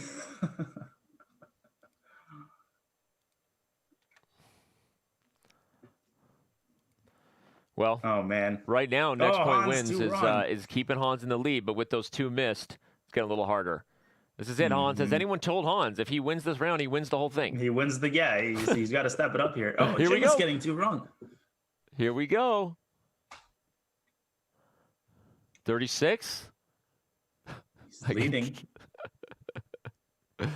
Hans might get 50. I see the chat saying that. Don't give up on him, baby. Don't make the wrong. What is this one though? Hans is stumped. Rook takes f1. No. Rook. Wow. Rook c3. That's a sick move. Both sides still solving. Look at this. This is very hard. Jimis might get this one wrong. Nope. He finds it. Finds it. It took him a while though. That was an under promotion there from Hans, which he found. Hans Niemann might get his first round. He's frustrated. Jimis is yelling. He's like, Danny can't just change the rules at the last second. No. Oh man, wouldn't it be hilarious if I call that the 1 of 10? Right now, Hans Niemann is just rolling through this. That's all it takes is Big Brother to say next point wins. Mm-hmm. Bishop b3. There we go. Knight. Wow, it takes first and then knight d2. It's just like rook. Ooh, rook takes h6 was mating. 46, but Hans is out with that 3 strike. All right. Well, if it's a tie, then let's say Hans win. The Let's drama. be kind Oh, to you the want me to IM. change the rules one more time? Oh man, actually, since the margin is only 1 man, point, if it was how a tie, about we Hans would have add? won. Well, there you go. Someone throw a highlight reel this way, because you know what? I almost created a lot of paperwork, but let's be honest, Nick probably isn't that busy these days anyway. Nah. There you go. I think he And there you is. go. We've got our final score. Despite my next point wins big brother at the last second, Jimis holds on and finishes with a 47-46. But that was fun. That was a lot of drama and Yeah. an I like exciting how last Jim is run. shaking his head.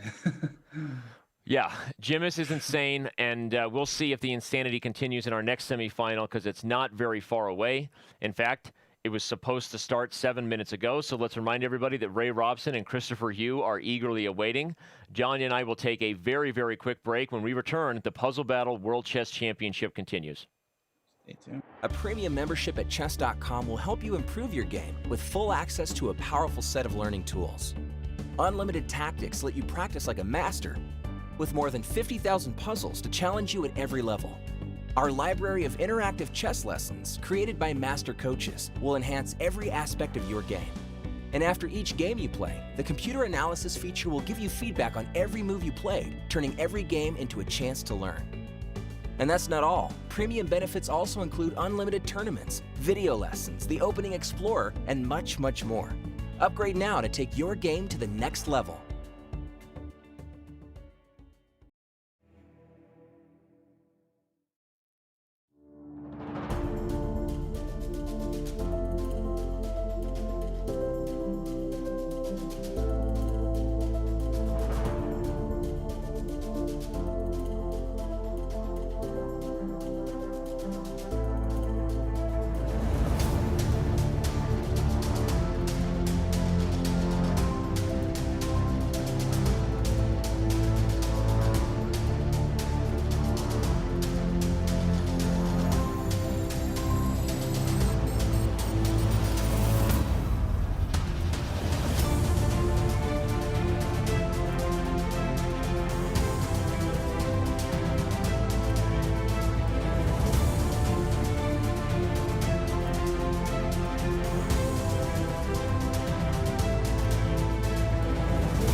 I don't even know. Oh my goodness. What is it? This is so hard. I don't know. No, he's one off. He's one off, and the battle is over, and it's a win for Christopher Yu by one puzzle. And he had a really tough one there at the end. So, oh my. And Chris is so happy. Do you see him on the screen? He just did a little 13-year-old fist pump and left the can. And we are back with the next semifinals and what is our second to last day of the Puzzle Battle World Chess Championship. Danya, we just saw an amazing clip there showing Christopher Yu and his celebration after just barely getting by Firouzja, who almost mounted a comeback. He won that last round by 6 puzzles, but it just fell just short against the youngster.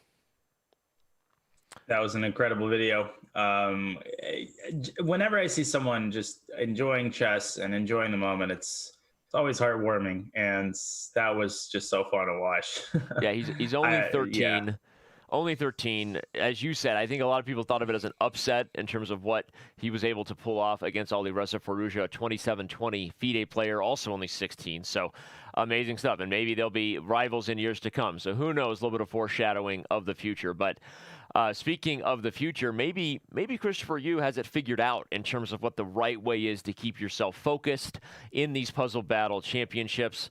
As we see him now, this was a live video taken by his father, Young, who gave us some behind the scenes in terms of Christopher Yu's methods. And what we observed there, and Young told us this in the email, that Christopher prefers the touchpad, but also he covers up his opponent's score. A lot of people sometimes see eyes darting, guys like Jimis, or even we see Alireza doing it. We see people eyes dart over to check on how their opponent is doing, because it's hard not to, right, when you see them solving. But look at this. Look at Christopher's method here. Danya, you going to take a page out of his book the next time you solve? Wow, I like the pun there. Page out of his book. He's using a page to cover it. Well done, Danny. But I actually, this reminds me of something that I used to do. When I was very young, and I had a period where I was really obsessed with my opponent's rating. I would play I was 1500, I'd play a 1700, and I think I really want to draw. Right. And so what my dad would tell me to do is to write for every one of my opponent's rating on the score sheet the number 2851, which happened to be Garry Kasparov's highest rating back then. Right. And what this would do is just, if everybody was 2851, I might as well play for a win. So that psychological effect really, really does help. So right. I love seeing that. I love seeing that concentration and that technique. Old school, like covering up the solutions with a piece of paper. Really, really fun to watch. Amazing stuff. And remind you of who it is we've been watching. It's this guy right here, 13 years old. He is on pace to being a star here in the United States. Already a star, graced us on the cover of Chess Life magazine last month. Actually had his record broken recently in terms of the youngest ever international master, but in the U.S. But either way, it doesn't change that his future is bright. We'll find him some shades that fit that adorable little head there. And anyway, no, but seriously, he may be adorable, but he is a monster in the puzzle solving arena. We know he has his work cut out for him though, because here he comes, the guy who. When he was 11 years old, I literally had to tell him to go to bed because it was 1 a.m. and we were playing blindfold chess. Him and his mom were staying with us at the U.S. Chess School, and they were guests in our home. My wife and I was 19 years old. I had just had my first child. That's a whole nother discussion. We won't get into that. But I had to tell Ray, Ray, buddy, I can't play you another blindfold game. It's time to go to bed. And obviously his future was bright then, and he went on to be the star that he is today. Wow. Yeah, he's an unbelievable chess player. Obviously, Puzzle Rush, just assassin. Another thing I wanted to point out about Christopher is that he uses the touchpad, which is remarkable. His speed, given that he's not using a mouse, that's very, very rare. Right. And very impressive. Well, here they come. The games will start momentarily, meaning our first round of the second semifinal Puzzle Battle World Championship today. And they are off. They're off. Here we go. This is going to be fun to watch. Ray is so consistent. It's unbelievable.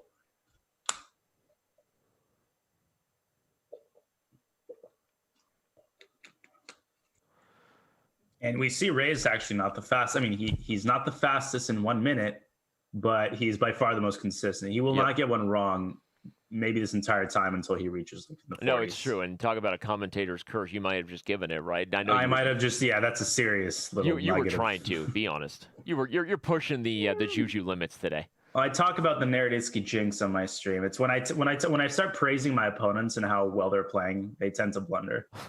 So. Very nice. I like that. If only that worked in other sporting arenas, I would use it often because it might be the only thing that will ever make Arizona sports teams good. Well, maybe if they had better coaches. Wow. Did you just go there? I did. I think I stooped that low, Danny. Wow. Okay.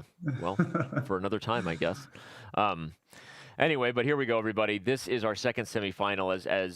As Daniel Naroditsky called, though, even if he starts out a little slow, what makes Robson so good, as Hans Niemann said last week in an interview, is just the consistency that he just doesn't get puzzles wrong, right? I mean, we watched him be the only player, I think, to get to 50 without one missed, unless Jimis did it today. I believe that Robson was the only person to ever get to 50 without 50 perfect, the perfect 5-0. Mm. Yeah.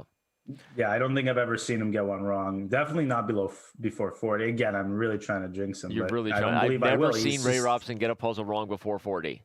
It didn't matter. We can't jinx the guy. It did not.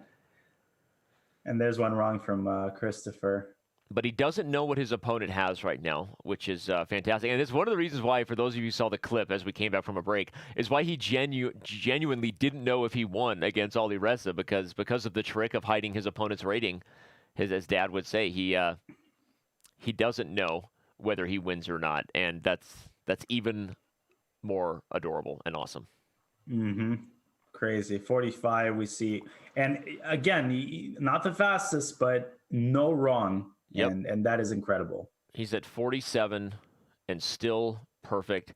Christopher Yu has only missed one. So, I mean, give the kid the love, right? I mean, this guy is keeping up with, many people's favorite to win the whole thing. It's probably going to come down to Spicy and Jimis 9-8, but this is still just amazing stuff to watch. Mm-hmm. Absolutely. And Ray there gets you go. Wrong. We jinxed him. We finally did it. Ray Robson gets 50, a puzzle wrong before 50. Who would have thought? He gets exactly 50. Amazing start for Ray as he gets warmed up. He gets exactly 50. He finishes with a 6-point lead.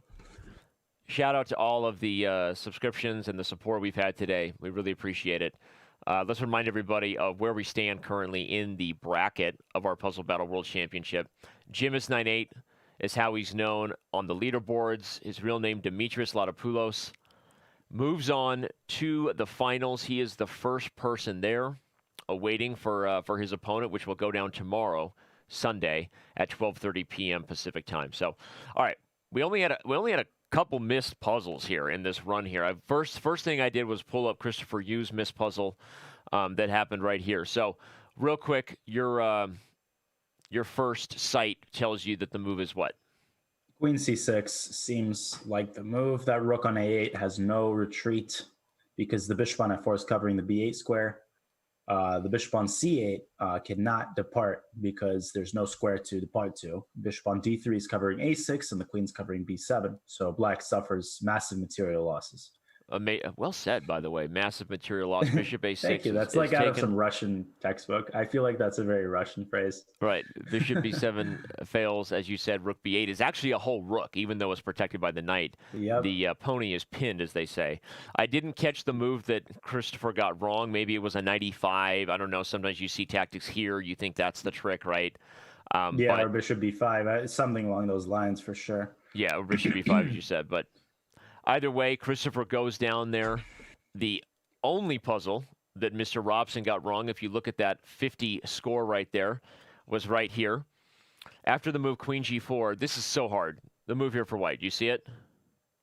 I actually do not. I mean, is it queen c2 just retreating? It might have been what Ray did, but queen c2 actually loses.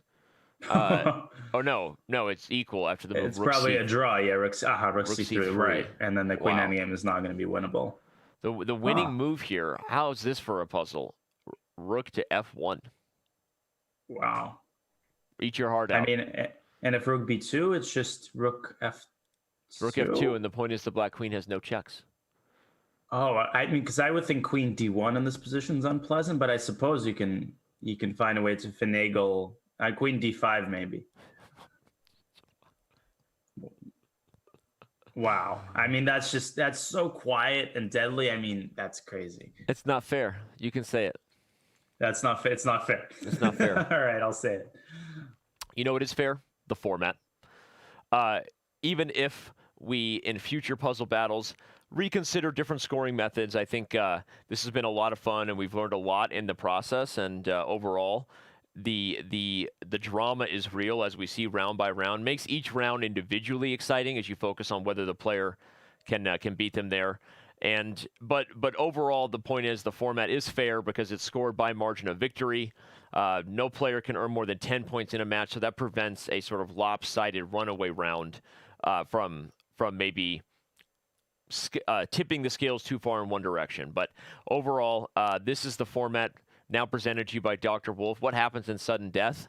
That is what Dr. Wolf delivers to vampires nightly, is sudden death. But that don't be confused by that strong jaw and the fear that he strikes into the blood-sucking demons of the night. What he also does in the afternoons and on the weekends is volunteer at the local old folks' home. So the Dr. Wolf app is available for you to check out. It is an algorithm and AI that teaches you how to get better at chess. That is who our event is presented by. Check it out right now. For Apple users, it's on the App Store. For Android users, it's coming soon. For all the rest of you users, let's get going. Next round of puzzle battles. I feel like you were trying to say something else. I was going to say something else about users and abusers, and it rhymed, but then I realized don't go that far, Dan. You do things a lot that get you in trouble. Just focus on the moment. I understand. I'm working on it. The next round is off. All right, here we go. And it's a good thing Christopher is covering up Ray's score, because that would be incredibly debilitating to see just that number tick up and up and up. Right.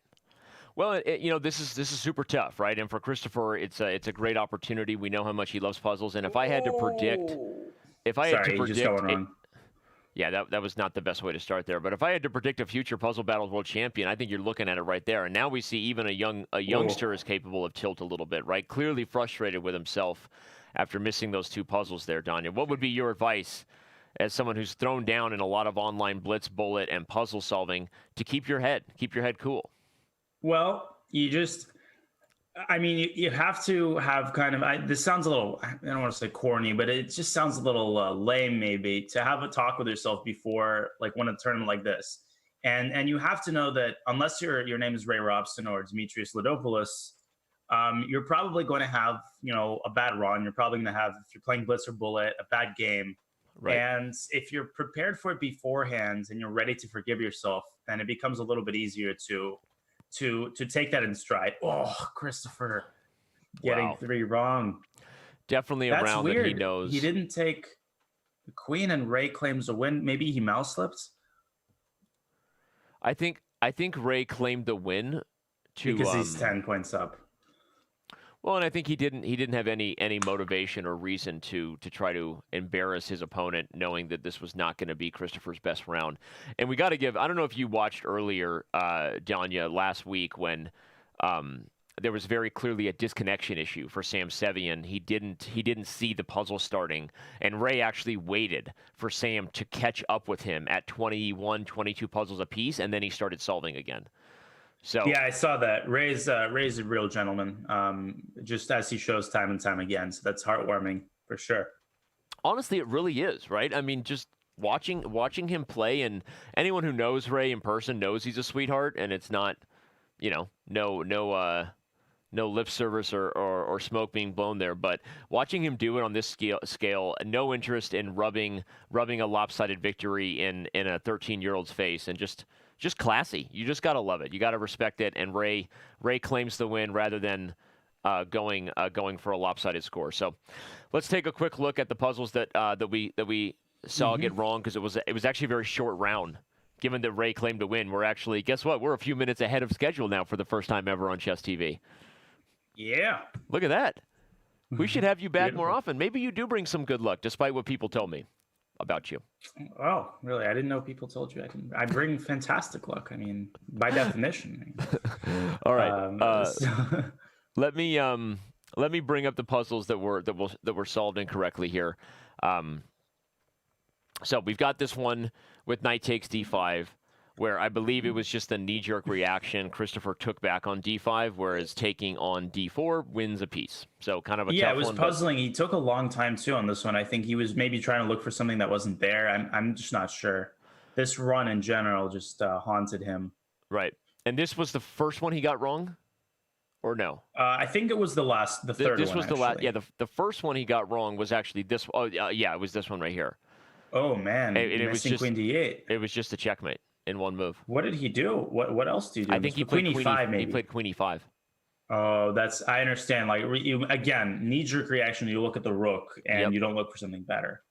Yep. Especially because if you make this like a microcosm, Danya, it looks like this, right? This is like a pattern you're kind of looking at as a chess player. And how often do you see a bishop in h4 set up in a battery this early in any chess game, right? It's just, and clearly, if they had more time, if they did it again, of course they would get this right. We're not saying that, but again, it just kind of explains what we're doing when you're going through your hierarchy of patterns you know as a chess player, and this one is probably a more common pattern. Yeah, and a lot of people might look at this and say, "Oh, yeah, I am Mrs. Maiden 1. Yeah, how can this happen?" But like you just explained, Danny, the power of your brain, your subconscious brain, is so immense that you just cannot resist. Sometimes when you look at a pattern, it's your hand is drawn to that move, and you don't look for anything better. So this was the first one he got wrong, and the second one that followed it was actually right here, where after queen takes and bishop g7, the move is queen h7, bishop g6, and then takes g7. I actually don't know what he got wrong here, but I think it might have been that he just captured the knight. It seems like, again, at this point, he was clearly having a rough go of it, right? Keeping his head together here.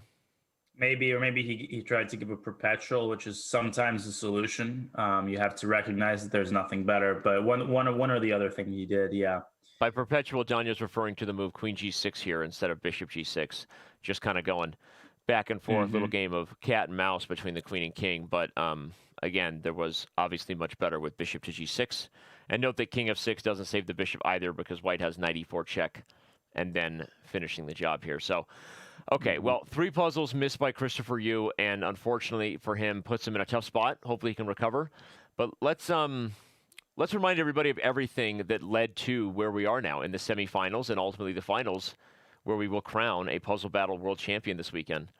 This is everybody that was in the bracket. I recognize somebody that finished in 8th place. You recognize that guy? I don't know. I don't like that person, actually. Can you make sure you don't invite that individual to any broadcasts so that he doesn't like infect the mood, the atmosphere? Definitely. The fact that he's the only black and white photo was not done by accident. Exactly. This will be that's what this person deserves. He doesn't will be a deserve dark color day photos. in the day of day. No, but jokes aside, you actually did great. I mean, you clearly showed you are, in the elite of the elite. In terms of puzzle solvers on our site, Daniel, and this is a great score. But as we mentioned, Ray Robson beat Sam Sevian and waited for him to catch up, despite getting off to a huge start. So what a gentleman! He doesn't flex his muscles here against Christopher Yu in this round, as we can now see them getting ready for the next game. Again, he claimed to win at 34-22, had no interest in rubbing it in, and now the next match will begin, and maybe that helps Christopher gather himself here and focus on the next round. Yeah, you just gotta. That's where the 10-point rule comes in, right? Where you cannot score more than 10 points in rounds. This gives Christopher, a chance. If it was like a 30-point lead right now, it would be insurmountable. But it's still in its early stages. Christopher's capable of some runs that are close to 50. So we'll see how he does here. For sure. The next matches will begin in seconds here. Our team is getting them set to start. As we said, we kind of got a few minutes ahead of schedule after a quick wrap up. But here we go. And I wonder. We see Christopher getting a little frustrated with himself. Clearly, a round of 22 is not something he wants to put up. But I wonder if going up against Ray is a little bit intimidating, right? We know for younger players with less experience that every aspect of where your psychological state of being is matters. The more experience you get, I think the easier it is for you to recall and pull on those victories and losses you've had to keep yourself calm. But something tells me he's a little bit rattled here knowing he's going up against Ray Robson. Yeah, and maybe the fact that he got a 22 takes the pressure off a little bit because now he's behind and he knows what the job in front of him is cut out. So maybe this will actually have somewhat of a slightly alleviating effect on his nervous condition. Well, we've got almost 5,500 of you with us across multiple platforms tuning in. Thanks for watching our first ever Puzzle Battle World Championship. And the Chess TV chat is rolling. Thanks for being here, everybody. Atmosphere is great. Watching the best puzzle battler in the Kobe Bryant of puzzle battle right now. The Kobe Bryant of puzzle battle. I don't know why I chose that. I was going to say, why did you choose Kobe? I mean, like, come on. You're better than Yeah, that. I'm not even a big Kobe. I'm a Warriors fan. Steph Curry. There you go. The Steph Curry of puzzle battles. Jordan is always an easy one, or LeBron. I got nothing against Kobe, besides the fact that he was a Laker and completely abused the Phoenix Suns in his career. I wonder if, you and Robert, I think, talked about this, where like sports commentators often say, well, now it's a chess game between the two coaches when it's a completely meaningless just phrase. I wonder if other sports think that like chess commentators use those sports to make meaningless. I don't think they do. I think that is something about chess because it's seen in very high regard, and it's a symbol of high level strategic thinking, right? A lot of people say a chess game and chess masters. It's what is associated with that subconsciously that people are thinking ahead, right? People are thinking ahead and making deep decisions. So it's kind of cool for us as as chess players, but no one gets more frustrated about than Robert. He hides his cool on camera, but I'm here to tell you, he hates chess references in sports. I'm on the same page actually as Robert, to be honest. I mean, I'm not furious about them, but I understand. Because it can just be like, what does that mean? Like chess match, just to sound more sophisticated. Like I like good usages of chess. I'm all for that. But just saying it's not a chess match, it's a chess game. Right. This has been a very impressive run by both, by the way. No puzzles wrong just yet. None. 0-50. The perfect 5-0 is reached. We have 50. We have liftoff.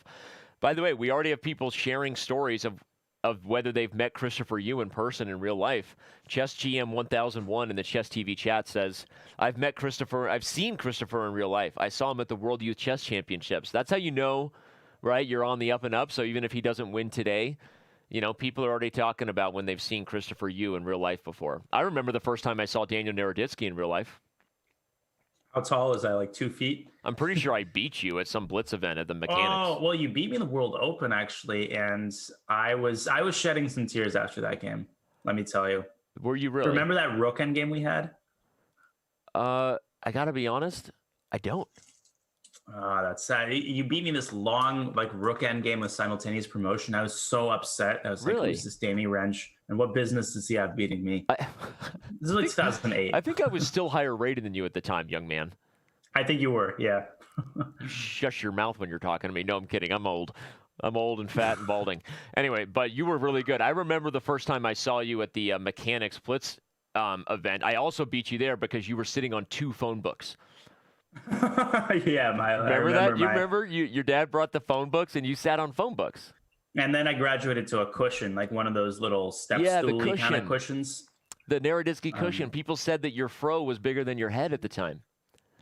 Right? Yeah, I sounded I think I sounded like a 2-year-old girl at that point. So you were great. You were great, and the talent was real then, and the fun stories of knowing people when they were young good chess players. I have many of them because that's all I can hold on to anymore. But I'm so glad I beat you in a rook ending. Is that our only ever over the board rated game? So I'm 1-0. Yeah, and it's even in my book, my Mastering Complex Endgames, our endgame, believe it or not. I'm 1-0 Not that against that's you. like a good thing, but you know why? Because I use the Dr. Wolf app, so I learned to defeat kids. I see. That's how it is. That's what it is. That's how I beat you in over-the-board chess. Oh, gotcha. Because at the time, I was a time traveler. You didn't know this. I traveled in time, used the Dr. Wolf app, traveled back in time, beat Daniel Naroditsky in a rook ending, all because I used the Dr. Wolf app. Now available on the App Store. I only use the Dr. Rensch app. Any Hooters. Okay, Bob. Let's remind everybody of what we're playing for here. Okay, Carla, let's bring up the prize fund. Thank you, Bob. All right. We've got $150 early on, but right now we're playing for the big money. And given that it's not too much work for our competitors, that's not a bad cash payout. But there you go. We didn't really have a lot of chess to show, frankly, in this particular round because neither player missed a puzzle. I did pull up one puzzle we'll show before the next set begins. This was the last puzzle that Ray solved. It was a good one, a difficult one because it requires this, Danya. Bishop takes and queen d5. Mm-hmm. Take a guess at what the move is here. Well, don't hurt yourself, but take a guess. All right. I'm going to guess. Yeah, this pin's very concerning. So I'm going to guess queen, or is it king g2? Yep, it's king g1. Wow. And it's king g1. King g1, dude. Oh, I said king g2. I thought it was king g2. Oh, man. King g1. You just allowed him to take the rook and queen g5. Move. You know what the best part is? Ray got this right. This guy, he's not of this earth. Like, seriously, right? The move. Why doesn't king g2 work? Probably because rook f8, and it's hard to reinforce the defense of the rook. Like, if you go queen f1 here, there's knight e3 check. Oh, my God. Forking, using the pin. Oh, wow. It's a fork town. Rook is pinned. Painful. But just to understand that the pawn on g5 plays a role here is astounding, honestly. Like crazy, right? Guys, can we all take this in? The move is king g1. And Ray solved this correctly. Yeah, this move should be delivered with a whisper. Just king g1. King g1. Exactly. White wins. King g1. That's for maximal effectiveness. Yeah, when you play the board, you know the legends of Garry Kasparov, when he would play moves, he screwed it in. Oh, I was thinking and this is actually something that. A lot of players of this generation, including Hikaru and others, took from Kasparov. When you know you're delivering the blow, the way you do it is you screw it into the square, just and then you go like this. You go I like to say Sheboygan, Wisconsin. Sheboygan, Wisconsin. Just like that. Yeah, man, I get annoyed when people do that, but I appreciate the when you're as good as Kasparov is, sometimes you just can't help it. Yeah. All right, well, when you're as good as Ray is, apparently you can afford to listen to some music and start to get funky with it, because Ray is dancing, bobbing along, doing his best Hikaru impersonation here, which is fun. Mm-hmm. Everyone loves seeing Hikaru have a good time on camera. I wonder what he's listening to. Yeah, I wonder what he's listening to. He doesn't have headphones, so it's obviously in the ambiance of the air. We'll ask him afterwards if we have a chance to catch up with him. We'll see. But all right, the next round will begin here in just a few seconds. Don't go anywhere. Round 4 coming right up of the Puzzle Battle World Chess Championship. This is our second semifinal. If you're just joining us, Jimis 9-8 punched his ticket into the championship round earlier against Hans Niemann. They're off. All right. Yeah, Ray seems very relaxed, which is impressive. Yep. He's just a Zen master in addition to being a puzzle battle wizard.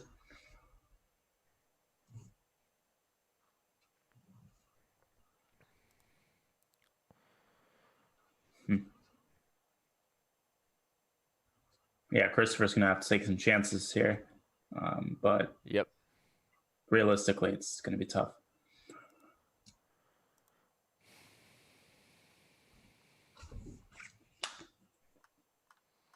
I think the chat really liked me telling the Daniel Naroditsky sitting on phone books and later the cushion story. Well, I got very tall in high school, but before that, I just barely could see the board. Yeah, you were a teeny guy. I was tiny, I know. And I had one blue cushion, and then I had this red cushion that we stole from a tournament in Reno. Cushion. It was my mom stole it from a tournament in Reno, and I had that cushion for a long time. I love how you just outed your mom's thievery. That she stole it from a tournament in Reno. I did, yeah. That's awesome. I mean, I think she might be watching the stream, but I hope I'll be forgiven. I might have to make an apology phone call. I think it was probably okay. I'm sure the casino could afford it. Yeah, I'm sure they could. At what age is it no longer fun for people to call you adorable? As someone who's been through this process, right, of getting really good, really young, and people saying like, God, have you seen Daniel Naroditsky? That kid is so good, and he's so adorable. Like, when is it not going to be okay to tell Christopher Yu he's adorable anymore? Yeah, Christopher Yu is adorable. I think it's still okay. Maybe like a couple of years. Because I remember Jeffrey Zhang, too, was also just very, by the way, another gentleman, very, very nice. And he was really adorable when he was little. He was just like tiny. Yeah. And he's gotten, he's gotten taller and he's gotten more, Yep. He looks more mature now. So when you're like 14, 15, I don't know. I feel like there's a threshold. Speaking of chess players who nobody has ever called adorable, Grandmaster Benjamin Feingold is in the chat. And he's talking about how Robson reminds him of himself if he could score 20 more. That makes sense, Ben. Agree with that. That is hilarious.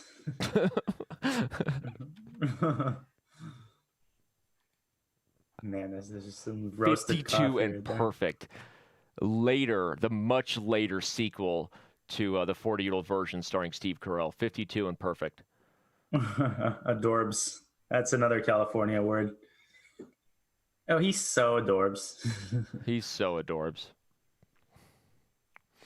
Well, speaking of adorbs, I don't think I've ever seen 54 and perfect. Have you? This could be one of Ray's best runs of all time. 55. Are you kidding me? 55.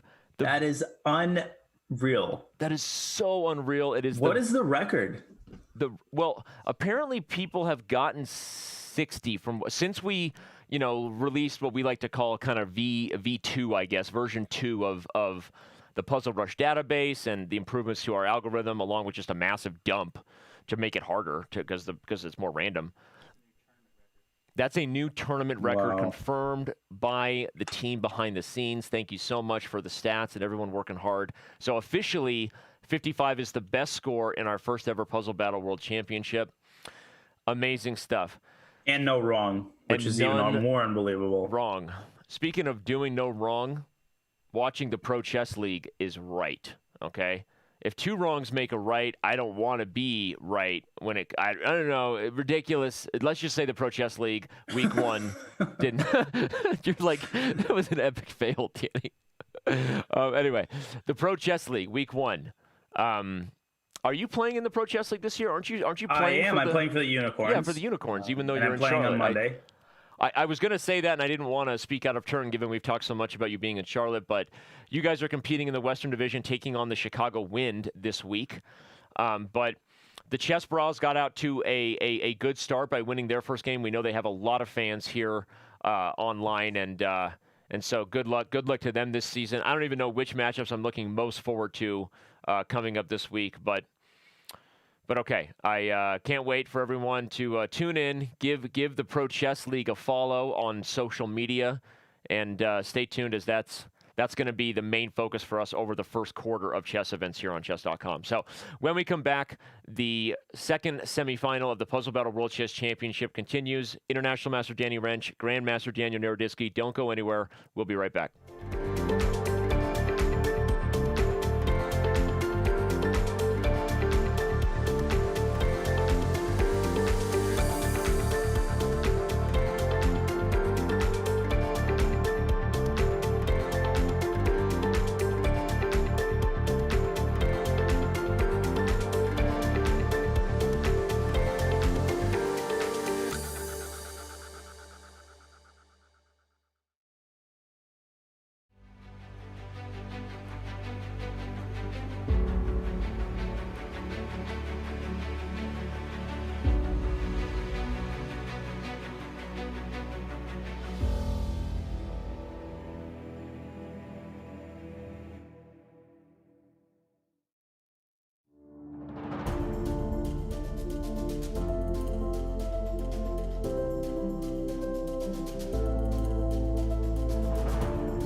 premium membership at Chess.com will help you improve your game with full access to a powerful set of learning tools. Unlimited tactics let you practice like a master, with more than 50,000 puzzles to challenge you at every level. Our library of interactive chess lessons, created by master coaches, will enhance every aspect of your game. And after each game you play, the computer analysis feature will give you feedback on every move you played, turning every game into a chance to learn.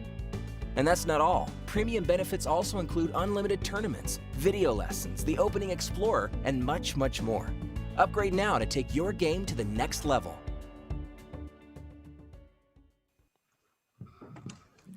And we are back here with the Puzzle Battle World Chess Championship semifinals. The first match is in the book, and one of the things that was pointed out to us off camera, I guess, when we were at the break there, Danya, was that Ladopoulos set the record with 54. I believe it was a tie. I feel like somebody got 54 before, but Ladopoulos gets 54 and then immediately has it broken by Ray Robson. Speaking of sending messages back and forth, right? Mm-hmm. Incredible. And it's yeah. No, go ahead.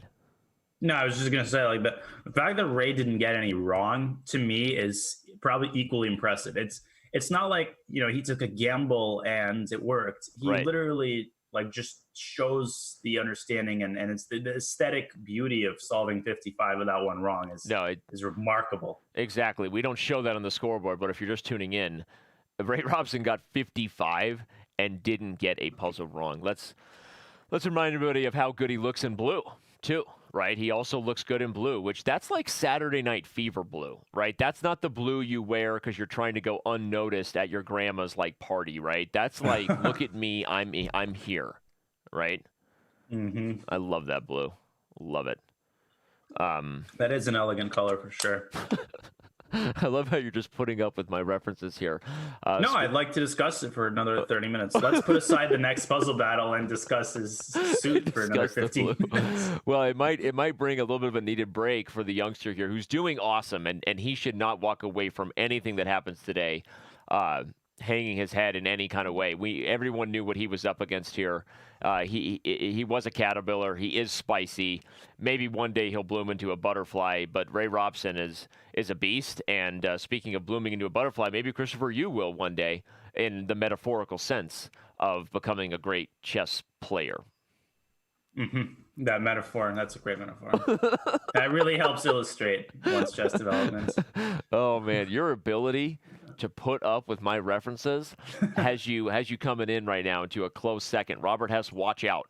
Watch out. This is Danya Naroditsky poking fun without even being overtly critical of me. This is why my marriage is working, because I never directly have to hear criticism, just constantly sort of like talking down to me from my wife, and you're really good at that too. So, all right, here we go. The next round is going to begin in just seconds. Ray Robson versus Christopher Yu. It is underway, and the puzzles are being solved. We'll refresh that and update it. They're already 6 in. We got it updated. Don't you worry, peeps. Here we go. 8-8 tie. 9-8. Passes it to the man, and boom goes the dynamite. And boom goes the dynamite, right? Yep. And this automated thing I did against my will for Eric, doing the voiceover, that is an extension people can add to Chrome where you can play or observe on Chess.com and hear Danny Rensch's voice. No one knows why you would want it. It sounds sick.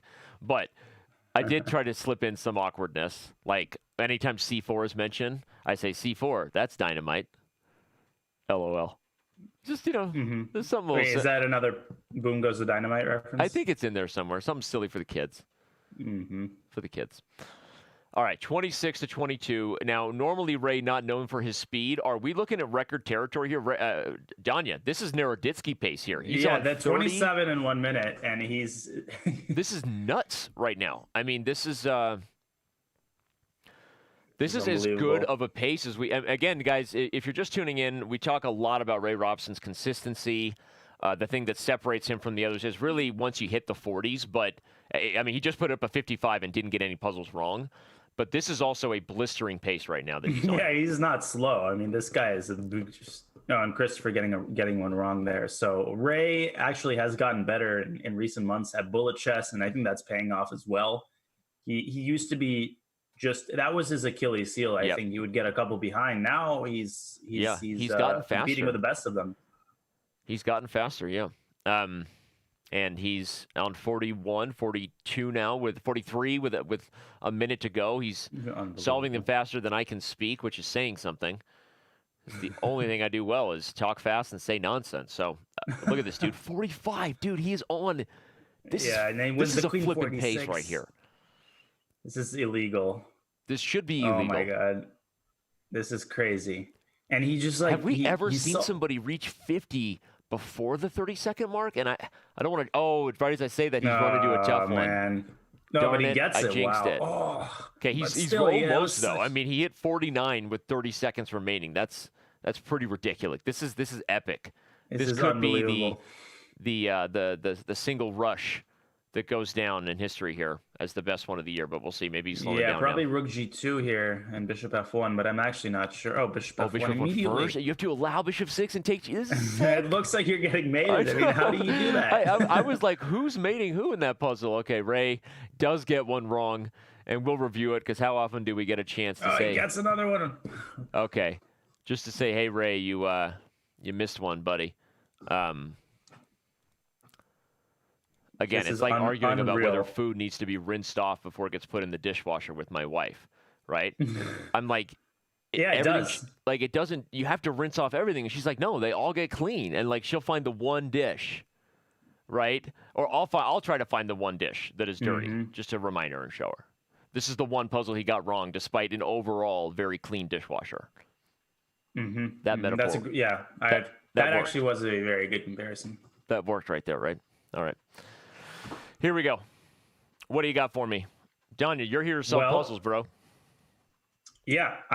So Ray, I don't see anything other than... Ray played the move G6. Right. So Queen D4 check.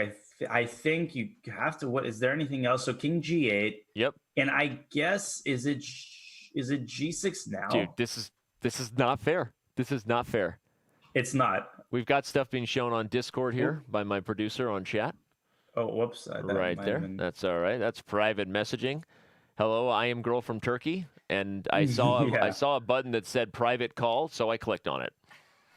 That's what's going on with my producer right now behind the scenes. There we go. All right, now we're back. Now we're back. What do you do there? Is it not G6? What do you say? It's not G6? No, it's not G6. I can't wait for you to not find it. Rook E6? Rook E6! Oh, my God. Right? Why the face as WTF? Anybody who ever sees WTF, it stands for why the face. Why is this face on Danny's shirt today? Let me tell you. The Dr. Wolf app. It's available in the App Store, and you should go check it out because they are now a part of the Chess.com family. By they, I mean one man. One very, very dapper-looking man. He looks a little like Colonel Sanders. Oh, come on. No, he doesn't. Maybe he looks a little like Bernie Sanders. But... What? Dude, he's got a stronger jawline than that. And he's got that hair. He looks like, again, I told you what he looks like. He looks like a character from Clue. I agree with that. He also, again, he looks like a vampire slaying, community service giving chess, like a guy who you've known him for 20 years, and then you find out that he's like a chess master. Like, he doesn't brag about it. He just knows a lot about chess. Yeah, he just lets his reputation do the talking. That's kind of what you want. He may even have a pawn stuck in his beard. He may have, it's that deep, right? The beard is deep. It's awesome. I mean, who knows, right? Who knows? It's a mystery. Back to this puzzle that Ray got wrong, if we can show it real quick. Again, one more time, just to show. This is so hard. Queen D4 and Rook E6. Dude, you're literally laughing in the face of danger of so many options that the black queen has, but because you're guarding every square, there's nothing for black. That's such the point a of hard Rook move to E6. find. Prophylaxis. It's crazy, right? That's an unbelievable, and it's even hard to understand why this move is good. But you are threatening Rook E8, and just the threats are unstoppable. But finding a move this quiet when in the presence of all these checks is just ridiculous, completely ridiculous. Speaking of ridiculousness, Ray is really starting to feel the music. Let's get this guy back on camera because he is he did one of those like close your eyes when you're singing, and nobody closes their eyes while they sing unless they really think they sound good, right? That's why I always sing in the car, because it's easier for my voice to be drowned out by the noise of the road, all that stuff, right? I mean, I do that too. He's feeling it. Man, he's like Luciano Pavarotti here. I mean, he's like some Italian opera singer. Dude, you know what he just did? He did the boy band swoon with the eyebrows and the head nod. Man. Put me on camera. Let me show you what he just did. He did this is like the like, you know what I'm about to say, Danya? I'm about to say, come on, girl. Oh man, come on, girl. He's so smooth right now. Come on, girl. Come on, girl. Come on, girl. This might I'm be a the puzzle battle smoothest master. display of multi-talentedness I've ever seen. Come on, girl. I'm a puzzle battle master. About to put the kid on blaster. Let's start the next round before time runs out. Seriously. That's impressive. Seriously, That's background. rhyme. Simon, I'm giving you a shout. And that rhymed with time runs out. Can I retire now? Is this not good enough? I'm done. Okay, let's go. Start the next round. I'm ready. So's Ray. Here we go. Let's start the next day. This is the puzzle battle master known as Ray. I love it. Go, go, go. Go, Danya. That was the only rhyme I'm capable of producing, and it took me like 5 minutes to think of. I don't think I'm going to be a rapper anytime soon.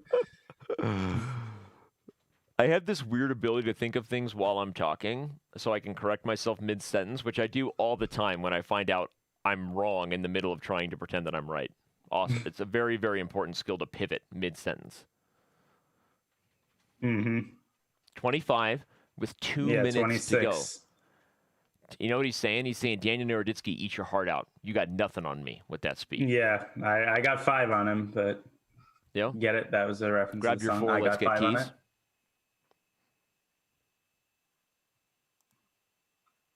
Wow. 30. Rook h7 wins the queen. Beautiful. Boom goes the dynamite. There we go. He allowed that queen like no one's been. And look how good Christopher's doing this round. Only one wrong, first 30. I mean, he's on a pretty good pace, but like we said, it doesn't matter. You just cannot compete with Ray. Yeah, look at the speed with which he just made those I'm going to moves. open that one because that is actually a famous puzzle, King Upon Ending, that is actually very instructive in regards to kind of just understanding the geometry of the board. Once you know that pattern, you don't forget it. And that's how Ray played what looked like a very tricky 7-move King Upon Ending combination instantly. And just the mouse speed, too, was impressive. Yeah. That one. Yeah. Oh, queen takes a2 and an intermediate check there. He sees in about a millisecond. Yep. Yeah, Christopher not having a bad run here. He's got 40 with over 30 seconds left, so. Yeah. No, he's doing well. Again, this would be a respectable score. More than enough to dominate me. But Ray's about to hit 50. This is a tricky one. He probably got to give checks. Rook b2 maybe, or queen takes g6. No. Wow. Yeah, as chat said, Christopher has had multiple good runs, and it's still not close. But remember his method, everyone. He doesn't actually look at his opponent's score as he solves. He keeps himself focused. Speaking of keeping yourself focused, you should be doing that on social media. Social media is amazing whenever you're watching chess shows. Otherwise, stay off of it. Okay, daily question. We asked you to give us your opinion on whether chess AI has the potential to eventually replace human coaching. At Coolin Tom, Danya says, I have actually worked with one of these startup apps in 2019. Wow. And argue that replacing is not the word. These AI apps will become resources that coaches and federations will embrace to be able to personalize coaching to perfection for every student. Can we get that guy a diamond membership? Fantastic answer. That is literally the best answer. Because did he not just say exactly what I said earlier? Word for word. I mean, almost I think word for word. That the way that these AI services need to be thought of as an opportunity to, to supplement and to assist in coaching. And let's not try to replace human on human action just yet. At least not the PG kind. And let's keep That was fine, Aaron. Don't worry about it. That was fine. The human-on-human action is real. At Dr. Chess Gremlin says, depends on the time frame. Okay, Dr. Chess Gremlin thinks there's a chance. Let's see. If it's possible to develop a completely general artificial intelligence, I think it is. Presumably, this AI would far surpass human coaching. I don't expect this happen in our lifetimes. I feel like this guy might have as well said, I, for one, welcome our new AI overlords, right? This guy might have just like signed up to let Skynet become self-aware and launch the button, Sarah Connor. What do you think, Danya? Yeah, I mean, I think he sort of toned it down by saying, I don't expect this to happen in our lifetimes, which is a reassuring phrase in general for selfish people like me. Let our children deal with it. But yeah, I don't know if I want my children to deal with it. So interesting, thought-provoking for sure. At Dark FPNS Noob says says that maybe the AI could replace commentators too. We actually have that. You can download the extension.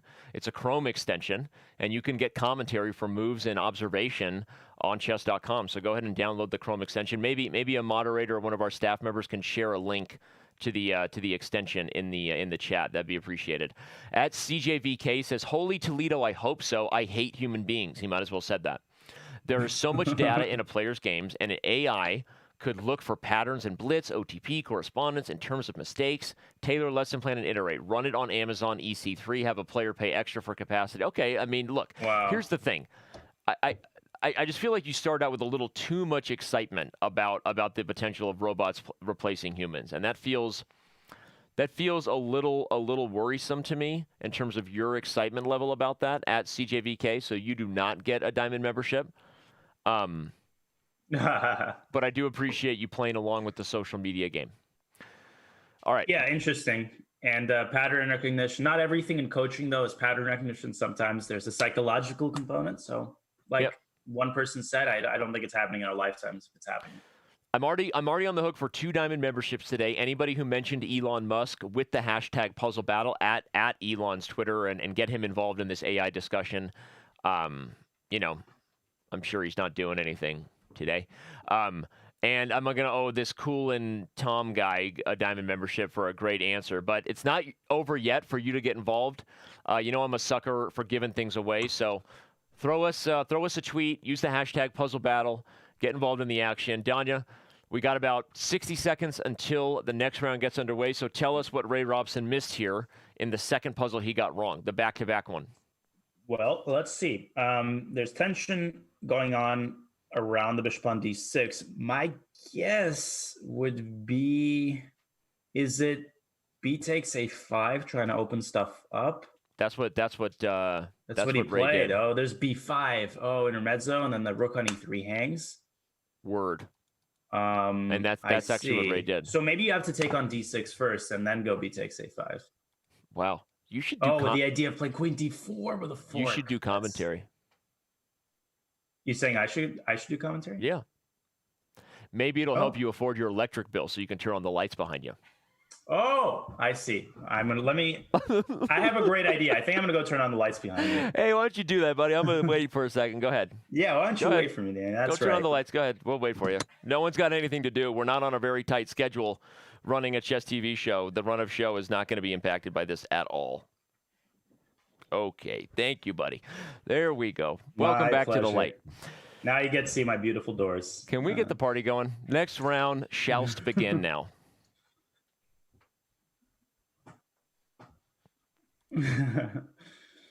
All right. Let's see how many Ray gets in a minute this time. I guess it's 27, 28.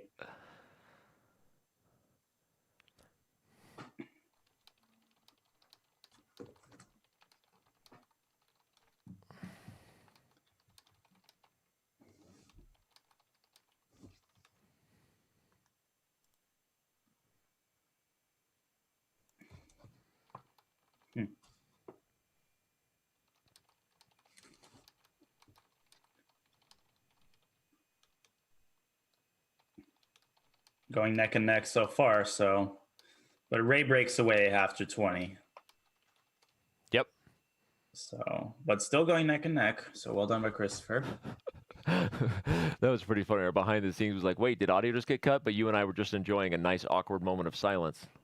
Yeah, You and I are so Danny good and I have a together. lot of awkward moments of silence. We could just talk or not talk for hours. Mm-hmm. That's how we don't healthy even our- need to say anything, do we, Danny? I just Yeah. enjoy your company even when you don't say anything. Yeah. You say it best. Come on. You say it best. What do I say best? This is your opportunity. It's a song by Alison Krauss. Keith Whitley have both done versions of it. You say it best when... Oh, that's a song lyric. I see. Oh, my gosh. I don't understand what you're saying. You say it best when you say nothing at all. Oh, when you say nothing at all. Mm-hmm. Old Mr. Webster could never define. I'm pretty sure that's what Ray Robson was listening to. Between your heart and mine. I listen to more fashionable songs. Lets me know that you need me. Sorry. Anyway, it's a great song. I prefer the Keith Whitley version over the Alison Krauss if you couldn't hear it in my Toby Keith voice there. No, that was, I think, the best rendition of this song ever created. I think I might just listen to that on repeat rather than the actual song, Danny. My voice? Yeah, good. Okay. All right, 42 and still kicking. Mm-hmm. Title of Paul Rudd's movie career.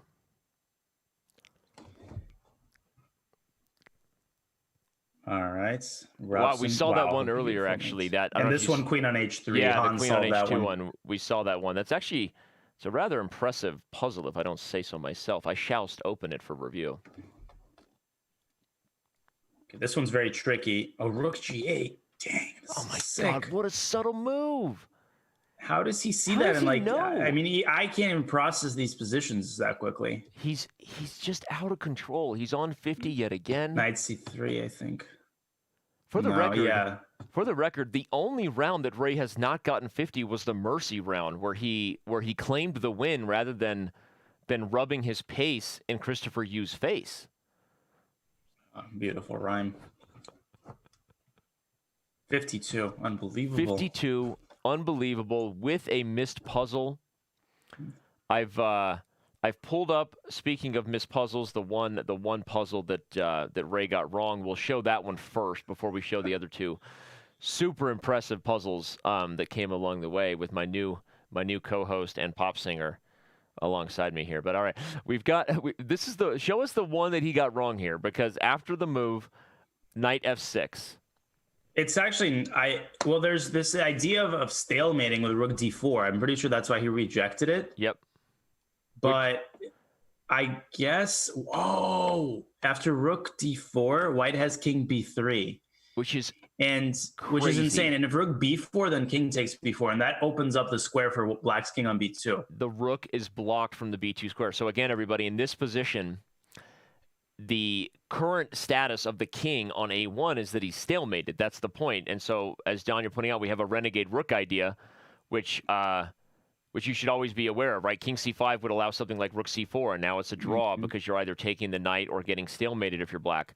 But the move King B3 unleashes the king's position by blocking the rook, and there is no longer a renegade opportunity. So the move was, in the game, knight to C3.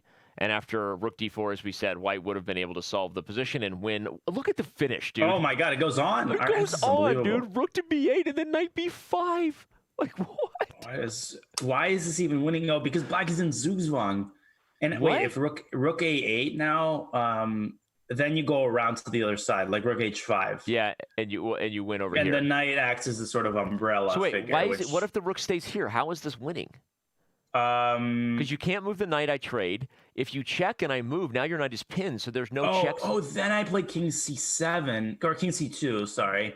And the knight guards the checking square. Oh my gosh. Okay, so then what if Rook B6? What if Rook Rook B6? I don't want to see the answer, but it's got to be something similar. Actually, that's the same idea you said. You move the king and now you block. Nice. Oh my God. And then there's again no stalemate. Can you believe that? What a puzzle.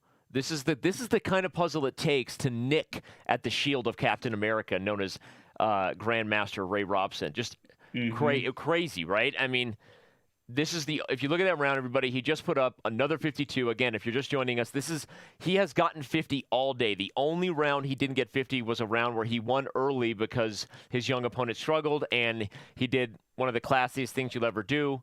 he basically ended the rush right there just to make sure he wasn't rubbing anything in, right? It just this guy is getting 50 rolling out of bed, and this is the kind of puzzle it takes to get it wrong. You have to allow a crazy renegade idea that doesn't work because of insane moves. Yeah, I mean, just remarkable. So many stages to this. That's actually a beautiful study. It's something I would give to my student. Now, to solve for like 30 minutes. There were a couple others. I wanted to show the one that we've seen twice now because it's instructive. This idea is very interesting. It's almost alpha zero-ish that you end with a queen retreat to h2. It's not quite queen h1 alpha zero, but queen h2 is pretty good. Pretty nice little combo we've seen a couple times today. And then the last one that had me and Danya just going bananas was this position where the move is rook g8 and the king is in a mating net. Yeah, what makes this impressive, there's a tempting move f5 check, which is wrong because white's king runs to f4 and then runs to g5. Well, and not only that, you have to watch out for rook e7 and rook h6. Right. Like this, yeah, white is... So rook g8 is just so quiet, you realize there's no checks, and you go to g4. And after h3, I'm actually not even sure. Oh, I guess it's f5. Yeah, that wasn't even in the puzzle. It's f5 and then knight g6 with the final move on king g5 being knight to f8, retreating. It's unbelievable. Yeah, just crazy. And it ends with a win of material. It's not actually checkmate that you're going for at the end of the day. It's actually winning rook on h7, which seems to be the most irrelevant piece on the board. Yeah. What's not irrelevant is the scoreboard. Unfortunately for young Christopher Yu, right now Ray's separation between himself and the competition is about a record-setting puzzle rush of 51. Right, that's the difference between him and the others. Right now, it's just really impressive. Christopher doing a great job trying to stick with Robson and keeping he seems to have settled in a little bit. You know why, Danya? Because look at his score of 47. We're sitting here, right, in awe of Ray Robson, as we should be, but I think he's feeling pretty good about himself right now, as he should be, because it's not like he's putting up bad numbers. Yeah, nothing to sneeze at, and he's been getting warmed up, and in puzzle battle, the excellent performances can be overshadowed. That happens, but Christopher Yu doing a great job, trying his best. So we got to take our hats off. Cool. So they're off on the next run. And Christopher's already gotten one wrong. Yeah. Wow. Tough here. And then Ray, not impressive. quite at the blistering pace we've seen, but still he's gotten faster, and he's never been known as the fastest mouse in the West. Has anybody noticed the fastest mouse in the West? Because if not, can I claim that nickname? I think now that I moved to the East Coast now, so I'm pretty sure you can. used to be the fastest mouse in the West. I wouldn't even call myself that. Hikaru's in the East Coast too. Yeah. So never more or less. You get a diamond membership. Tweeted me. That's the third diamond membership of the day because he mentioned Feifel. When I'm mentioning Goes West, he knew exactly what was on my brain. Feifel Goes West. One of the only sequels to ever outdo the original. Feifel Wait, what goes west? What? What is is this a TV show? Oh my gosh. So if I sing "There Are No Cats in America," that means nothing to you? That means zero to me. I have no idea what that would mean. We'll bring Robert back soon. Don't worry. Okay. Well, I had a Russian upbringing. I'm familiar with Russian pop culture. Mr. Rensch. I'm kidding. It's actually a great. There are no cats in America, and the streets are filled with cheese. This is a very important song. A lot of symbology, actually.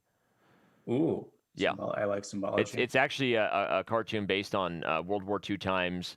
A Russian Jewish family actually escaping to the United States from oppression. Wow, I should know that as a history major, but I know another history major who would probably know that, named Robert Hess. No, hey, you went to a much better school than Yale. What is Yale? Oh yeah, What is Yale even? Stanford. I don't even want to hear you say that. It traumatizes me. Stanford for the win. I'm with you on that one. You know what else I'm with? I'm with a 56. Give it to me, baby. Yeah, I'm with a 50. Yeah. Give it to me, baby. Come on, Ray. Now we're rooting for the. We got it. 54. Oh, here we go. Come on. Oh my God, he might get it right now. He might get 55. It. This is it. 56. Oh my God, this might be it. Come on. Just make a move. Queen F3. No, you see, he might still get it. He might. No. Oh my gosh. Oh. He ends at 55. Oh. OMGs or snaps. So I will close. bring up quickly here in just a second. I will bring up the ones that he missed right at the end, because that was just absolutely crazy. I like how he's jamming along. Yeah, he's jamming along. Another day in the office. Just another day in the office. Apparently, I won't bring up the because I can't quite get the score up, so we'll forget it. Instead, let's go to the bracket and remind everybody of how we got here.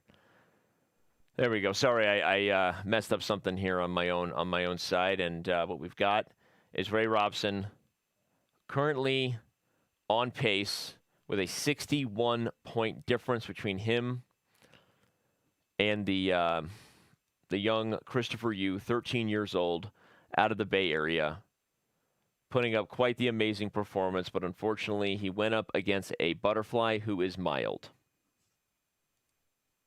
A butterfly is mild. I think that's another reference.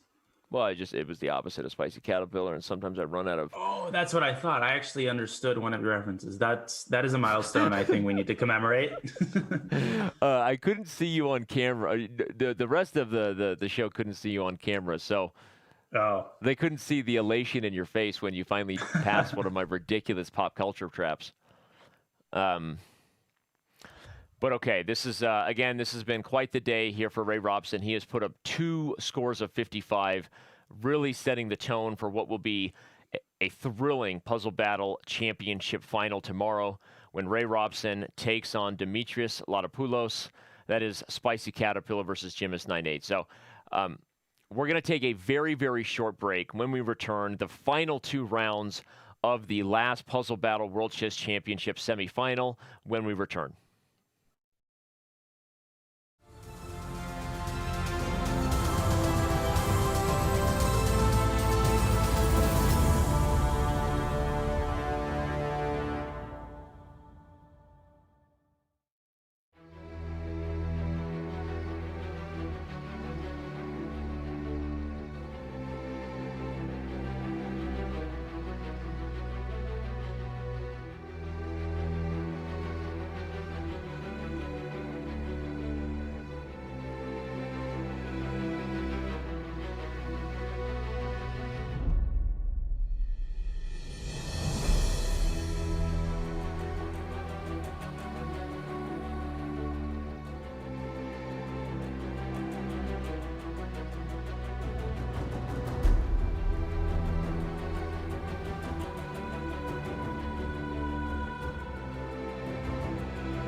I don't even know. Oh my goodness. What is it? This is so hard. I don't know. No, he's one off. He's one off, and the battle is over, and it's a win for Christopher Yu by 1 puzzle. And he had a really tough one there at the end. So, oh my. Oh, and Chris is so happy. Do you see him on the screen? He just did a...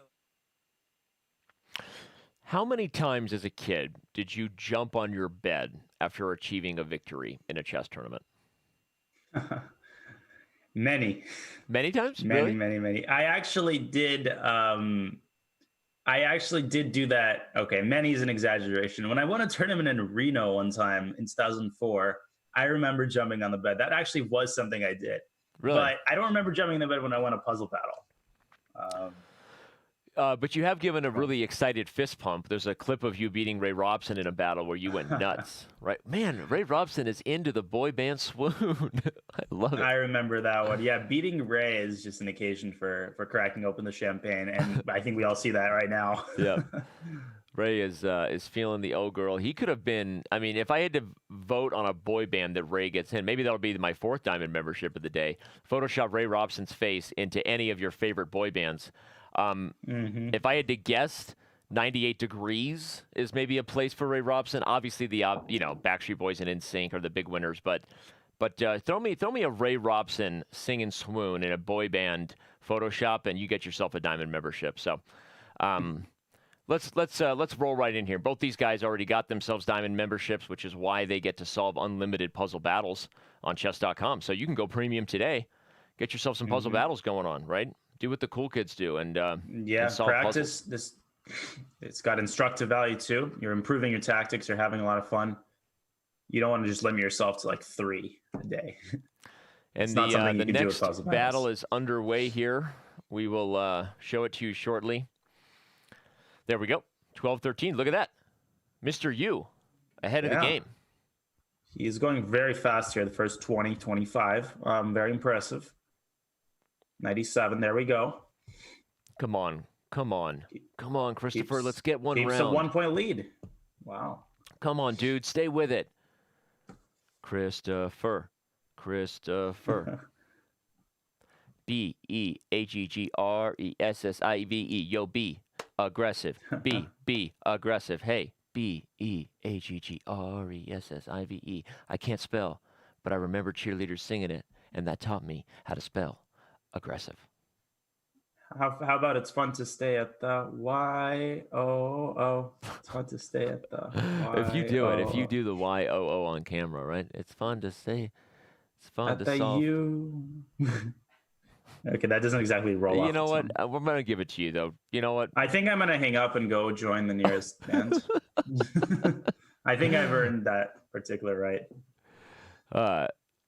No, maybe your assignment after this will be to Tarantino it and watch the Fievel. Watch Fievel Goes West first, which is the sequel to An American Tale. Okay. So the movie is An American Tale. Mm-hmm. Directed by Tarantino. No, actually, I don't. I can try to find out who was the director. It does. I mean, just some. I just thought you said Tarantino. An American Tale is the story of a Russian Jewish family escaping oppression. They come to America, but American Tale Fievel Goes West is the sequel. Mm-hmm. Mm-hmm. I see. Cool. All right. Man, I'll watch it. Speaking of sequels, we're about to see 50 for it's basically 9th time today, but the 8th time today at least, right? Again, it's flawless. Like he's not making any mistakes. It's just ridiculous. Queen B2, I don't even understand. Oh, rook E4, Queen E5. Look at that. Oh, and again, Christopher's having a good round. 43, very big, very big boy numbers. Goes down right there. And Ray gets one wrong. Ray gets one wrong, but it doesn't matter. Poor guy getting one wrong. Yeah, I know. Terrible, isn't it? What a horrible, disgusting performance by Ray. Guy.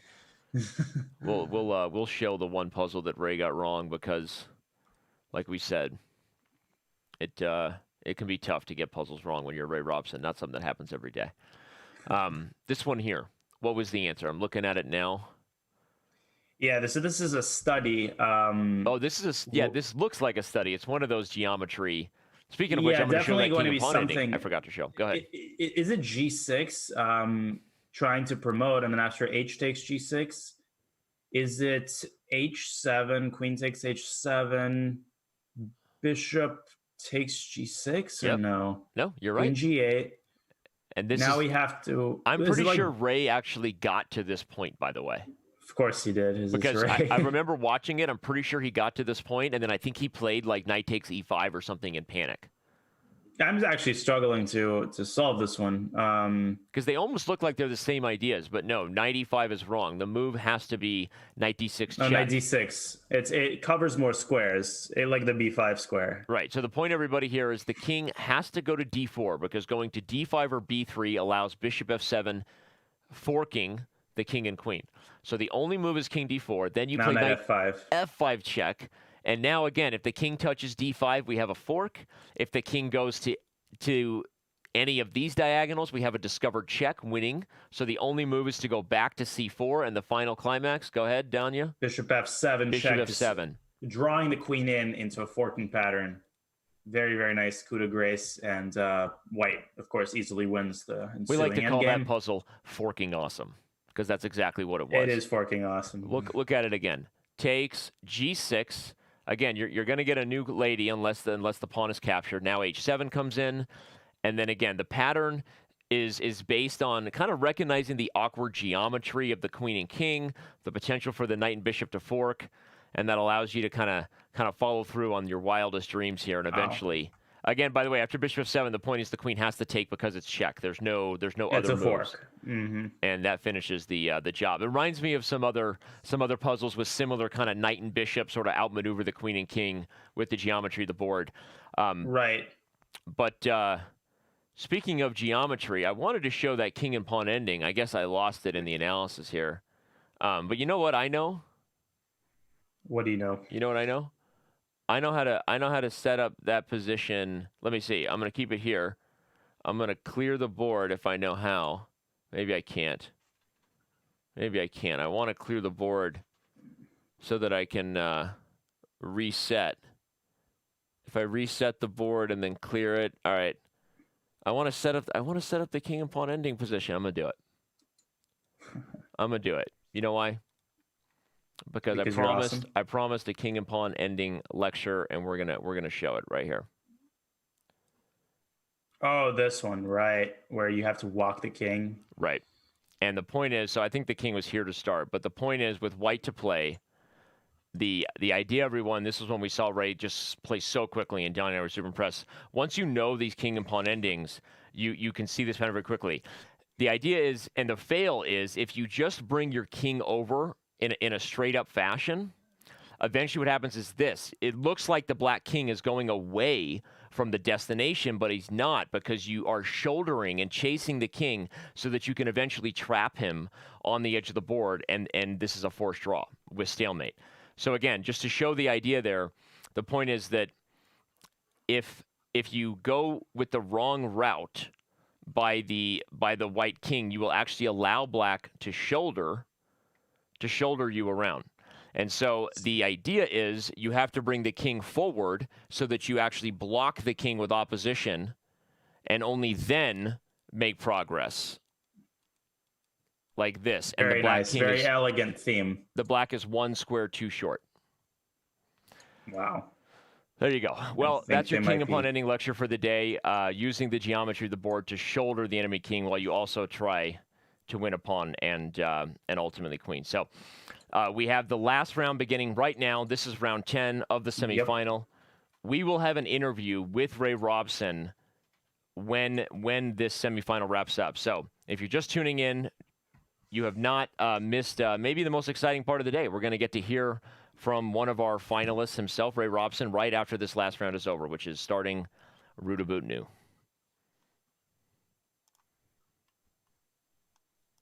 Naroditsky. Naroditsky. There we go. Remember your assignment after today's show. I do. Watch An American Story. American Tale. American Tale. I'm actually watching The Handmaid's Tale right now, which is a different show. Slightly different demographic for Handmaid's Tale. Actually, very interesting. I'm enjoying it. For any kids out there, The Handmaid's Tale, not promoted on Chess TV. Not kid friendly, that's for sure. Parents, beware. Yeah, Daniel Naroditsky's TV show advice is not exactly hold water. Well, this is our last rush of the day, our last battle. These two guys throwing down again. Ray Robson has has been on the verge of setting all-time records. 55, reached twice today, is the best total score we've had in the entire Puzzle Battle World Championship. So Ray, setting the tone for the final. I cannot wait to see. I mean, you know what's crazy is tomorrow, Danya, we are literally going to be on the edge of our seats because we are going to be because tomorrow is truly a coin flip, right? Either one of these guys could win between Jimis 9-8 and Ray Robson, and it's going to be epic.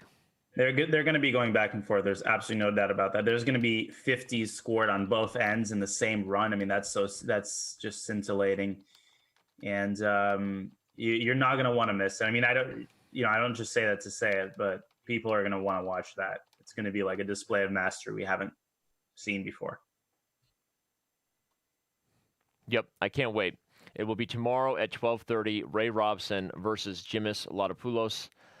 Going to be epic. And again, this has been quite the day. I think a very good performance for young Christopher Yu, and something he'll be pretty proud of. He made it all the way to the semifinals in his first ever Puzzle Battle World Championship. His dad told us he's just been thrilled to be a part of this, and you could see it in some of the awesome clips we had of him, and his future is bright. By the way, absolutely. Is this the first time Ray has missed one before 50? I think what's scary is I think it might be. No, there was one earlier where I think he missed on 49, if I remember correctly. He's still going to make it to 50, I think, if he can untangle another one wrong. Yep, he's going to get to 50. He got Unbelievable. 50 and then 51. He did it. 2 Wow. seconds. He actually got his third one wrong as well, but it doesn't matter because the score is in the books. What a run. All 10 rounds are done. Let's show everybody the full history of how we got here before we wrap up our day. We have both semifinals now done. Ray Robson moving on to the championship, joining Jimis Ladopoulos. How impressive was this? We knew he was the favorite. I don't know if we knew that he was that much of a favorite. Maybe we did. Yeah, I mean, so many 50s in a row. That is what makes it so incredibly impressive me. 55, 53, 52. He really staked his claim here, and he's showing that he will be able to compete tomorrow. It's going to be just an unbelievable finale. You're here tomorrow, right? I am. Yeah, it's me and you. Unfortunately for you, Danny. It's me and you and the rest of the crew. I'm very excited. We've got the Puzzle Battle World Championship final tomorrow. I guess in the beginning, it's kind of like the NBA. You knew who was going to be in the finals, I guess, in hindsight, but we still pretended to have a lot of fun along the way. Don't go anywhere. We'll be right back.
With the highest possible level of chess commentary happening on these shows, Ray, you can imagine that we got into a very, very serious debate about which boy band you would prefer to be a part of. Is it Backstreet Boys, NSYNC, 98 Degrees? When you were really singing there, you felt good. What boy band would you want to be a part of?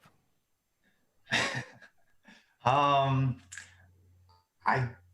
honestly don't even listen to any of them regularly. I did not grow up listening to any of them and haven't since I grew up. So I don't even know, I don't even know enough about them to know which one I want to be a part of.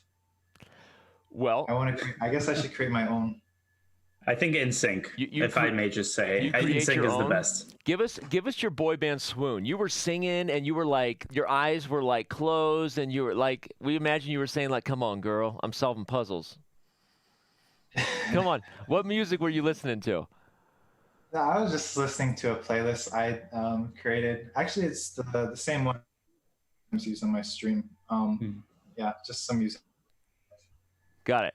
Okay, well, you did great. I mean, I was buying it. I was buying that you were going to be singing for a boy band. So, okay, jokes aside, Ray, congratulations. You never cease to impress when we're watching you solve puzzles, and I know you know that, but I hope you know that you make a lot of fans very happy. It really is a joy to watch you do something that you turn guys like Daniel Naroditsky into fans of watching you, right, Danya? Absolutely. I was impressed by so many things you did today. And I, again, don't say that easily. And it seems you've also gotten much faster at the first, 25, 30 problems, which you often solved under a minute. So you were just unstoppable today from all angles. Have you worked on your speed, Ray? Because you do seem to have gotten faster. We were wondering. Mm-hmm. Yeah, I try to work on my speed. Like when I practice, it's easier to practice Puzzle Rush just because it's always available. You don't have to wait for a match or anything. So yeah, sometimes I just try to go as fast as possible, but you have to balance it where you're trying to go nearly as fast as possible, but still stay consistent. That's the tough part.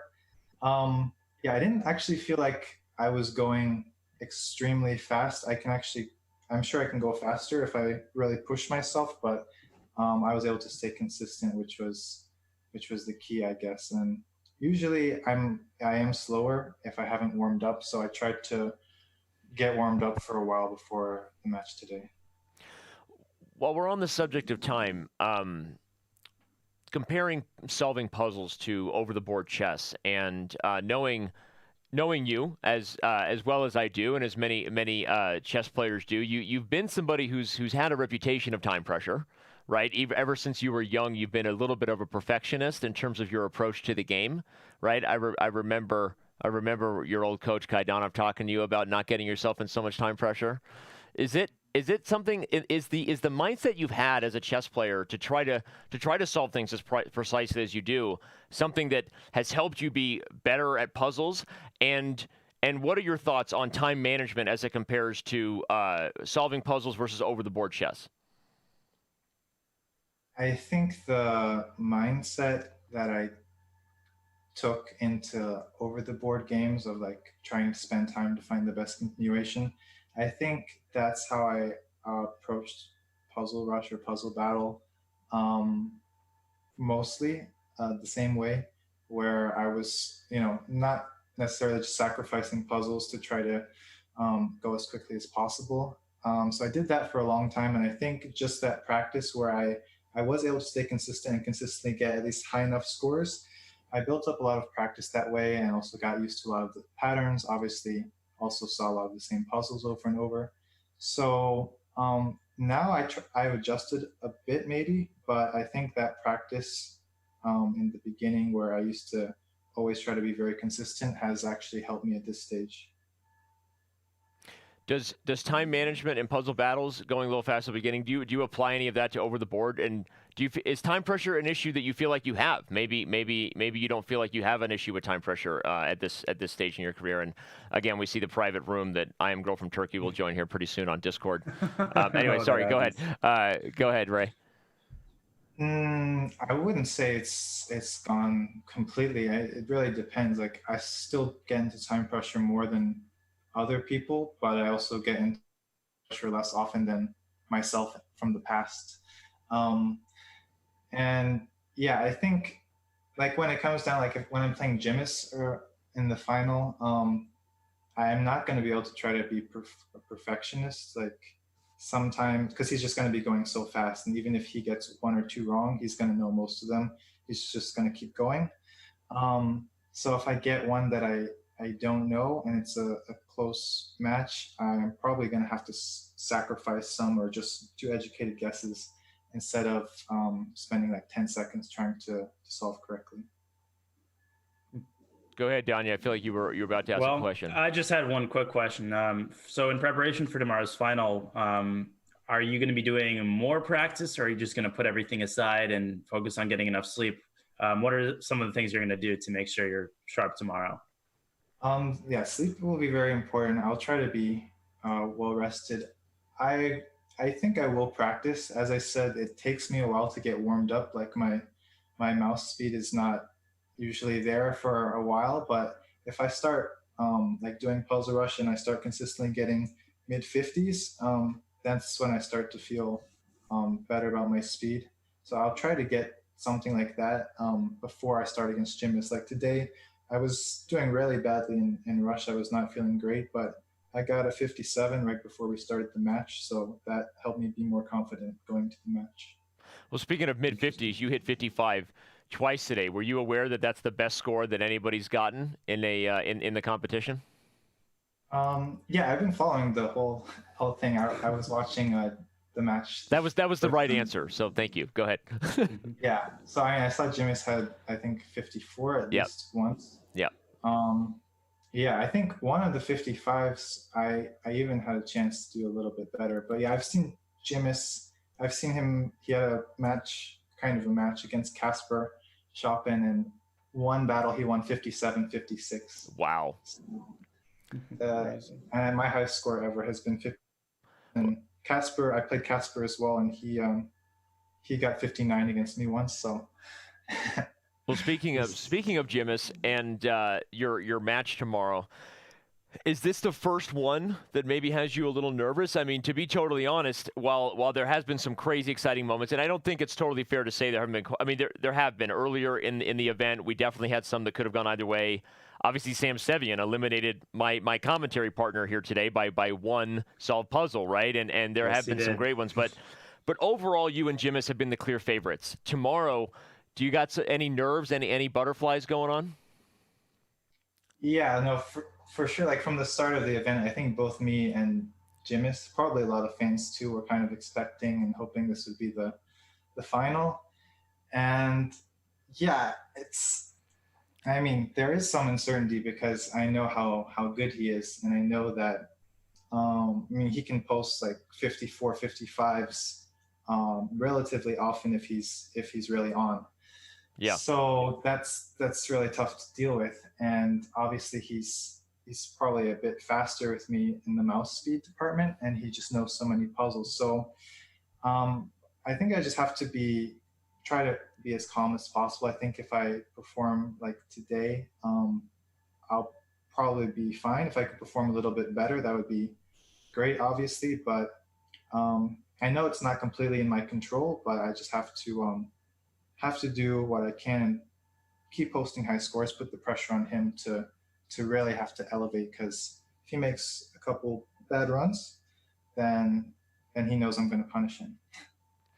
Well, one of my last questions here today, what are your thoughts on the young Christopher Yu? You were a super talented up-and-coming junior at one point who people called adorable off the board, but a beast on the board. And what advice would you give to Christopher Yu after an event like this to stick with it?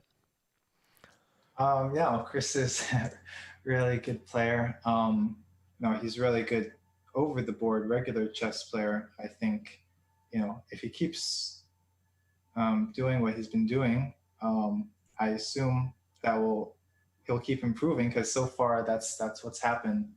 And yeah, for Puzzle Rush, if he wants to keep getting better, I guess it's just more practice. I hadn't really seen him play before. I was actually really surprised when he qualified from the qualifier, because I'd never seen him play before, and he posted like a lot of high scores there.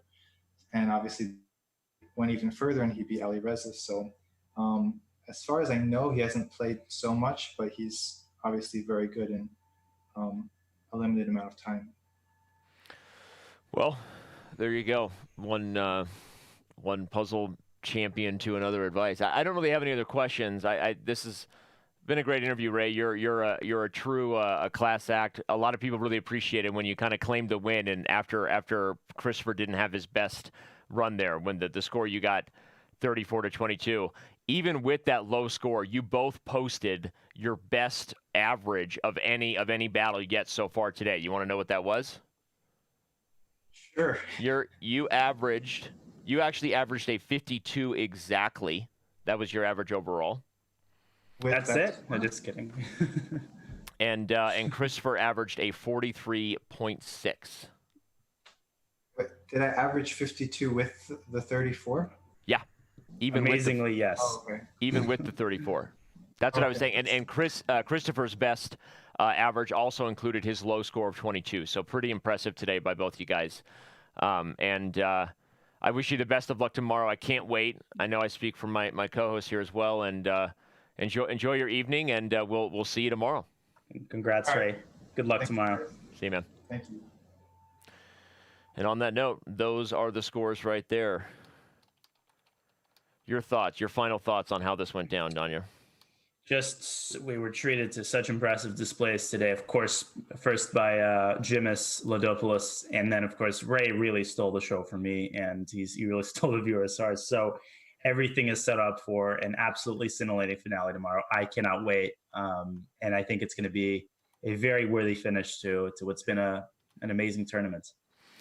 Yeah, I'm just blown away by the fact that they were able to average 50, or Ray was able to average a 52. Given that he kind of dropped that score. So crazy stuff. But take a look at our bracket and what has been the final 8 players of this event. It's been pretty awesome, super impressive. We ultimately, I think, have the final that a lot of people expected. Ray Robson versus Jimis Ladopoulos. And there you have it right there. It's going to happen tomorrow at 12:30 p.m. PST. Wow. Guess who it'll be brought to you by? Would it be Dr. Wolf by any chance? Oh. Did I get You've been paying attention. I've been sharp. You've been paying attention. I got that. I got the yellow tee on. Everyone else can go to the app and get their own Dr. Wolf in their life. The T-shirt I have is one of a kind, literally. Everybody needs Dr. Yeah, Wolf. you can't buy this in stores. Wow. That's pretty impressive, Danny. Thanks, buddy. Danya, where'd you get that store? Is that what is that? Is that a Gap special right there, or is that Old Navy, or what are you, Banana Republican? That's actually a good question. I've had this for a while. This might be Old Navy. Might be an Old Navy. I had to guess that. My wife. I'm not fully aware of my own wardrobe. I just kind of put on whatever is not in the dirty clothes hamper. Most of my wardrobe consists of free chess shirts. Or CrossFit gym shirts I collect. That's the only thing I ever buy. But I've got so many hand-me-downs. It's gross. So many free chest shirts, and I got another one. I've got a couple from Alan. Another one to add to the collection. So, all right. Well, I'll see you tomorrow, right? Absolutely. I'll be here tomorrow, and very, very excited for the finale. So, seriously, aren't we? I know we're elongating the show, but I'm super pumped for tomorrow. I don't know who's going to win. I think Ray's the favorite, but I think for tomorrow we really don't know. It's going to be epic. It is, and it really is. Nobody's really like you said, Ray might be the favorite by a little bit, but it's really a toss-up, and you're not going to want to miss it. Yeah. So. Well, tune in then, everybody. For my team here, my co-host, Grandmaster Naroditsky, the production crew at Chess.com, thank you for tuning in to the Puzzle Battle World Chess Championship semifinals. That was a long-winded explanation of what we had today. Tomorrow's the finals, and we'll see you then. Thank you, guys.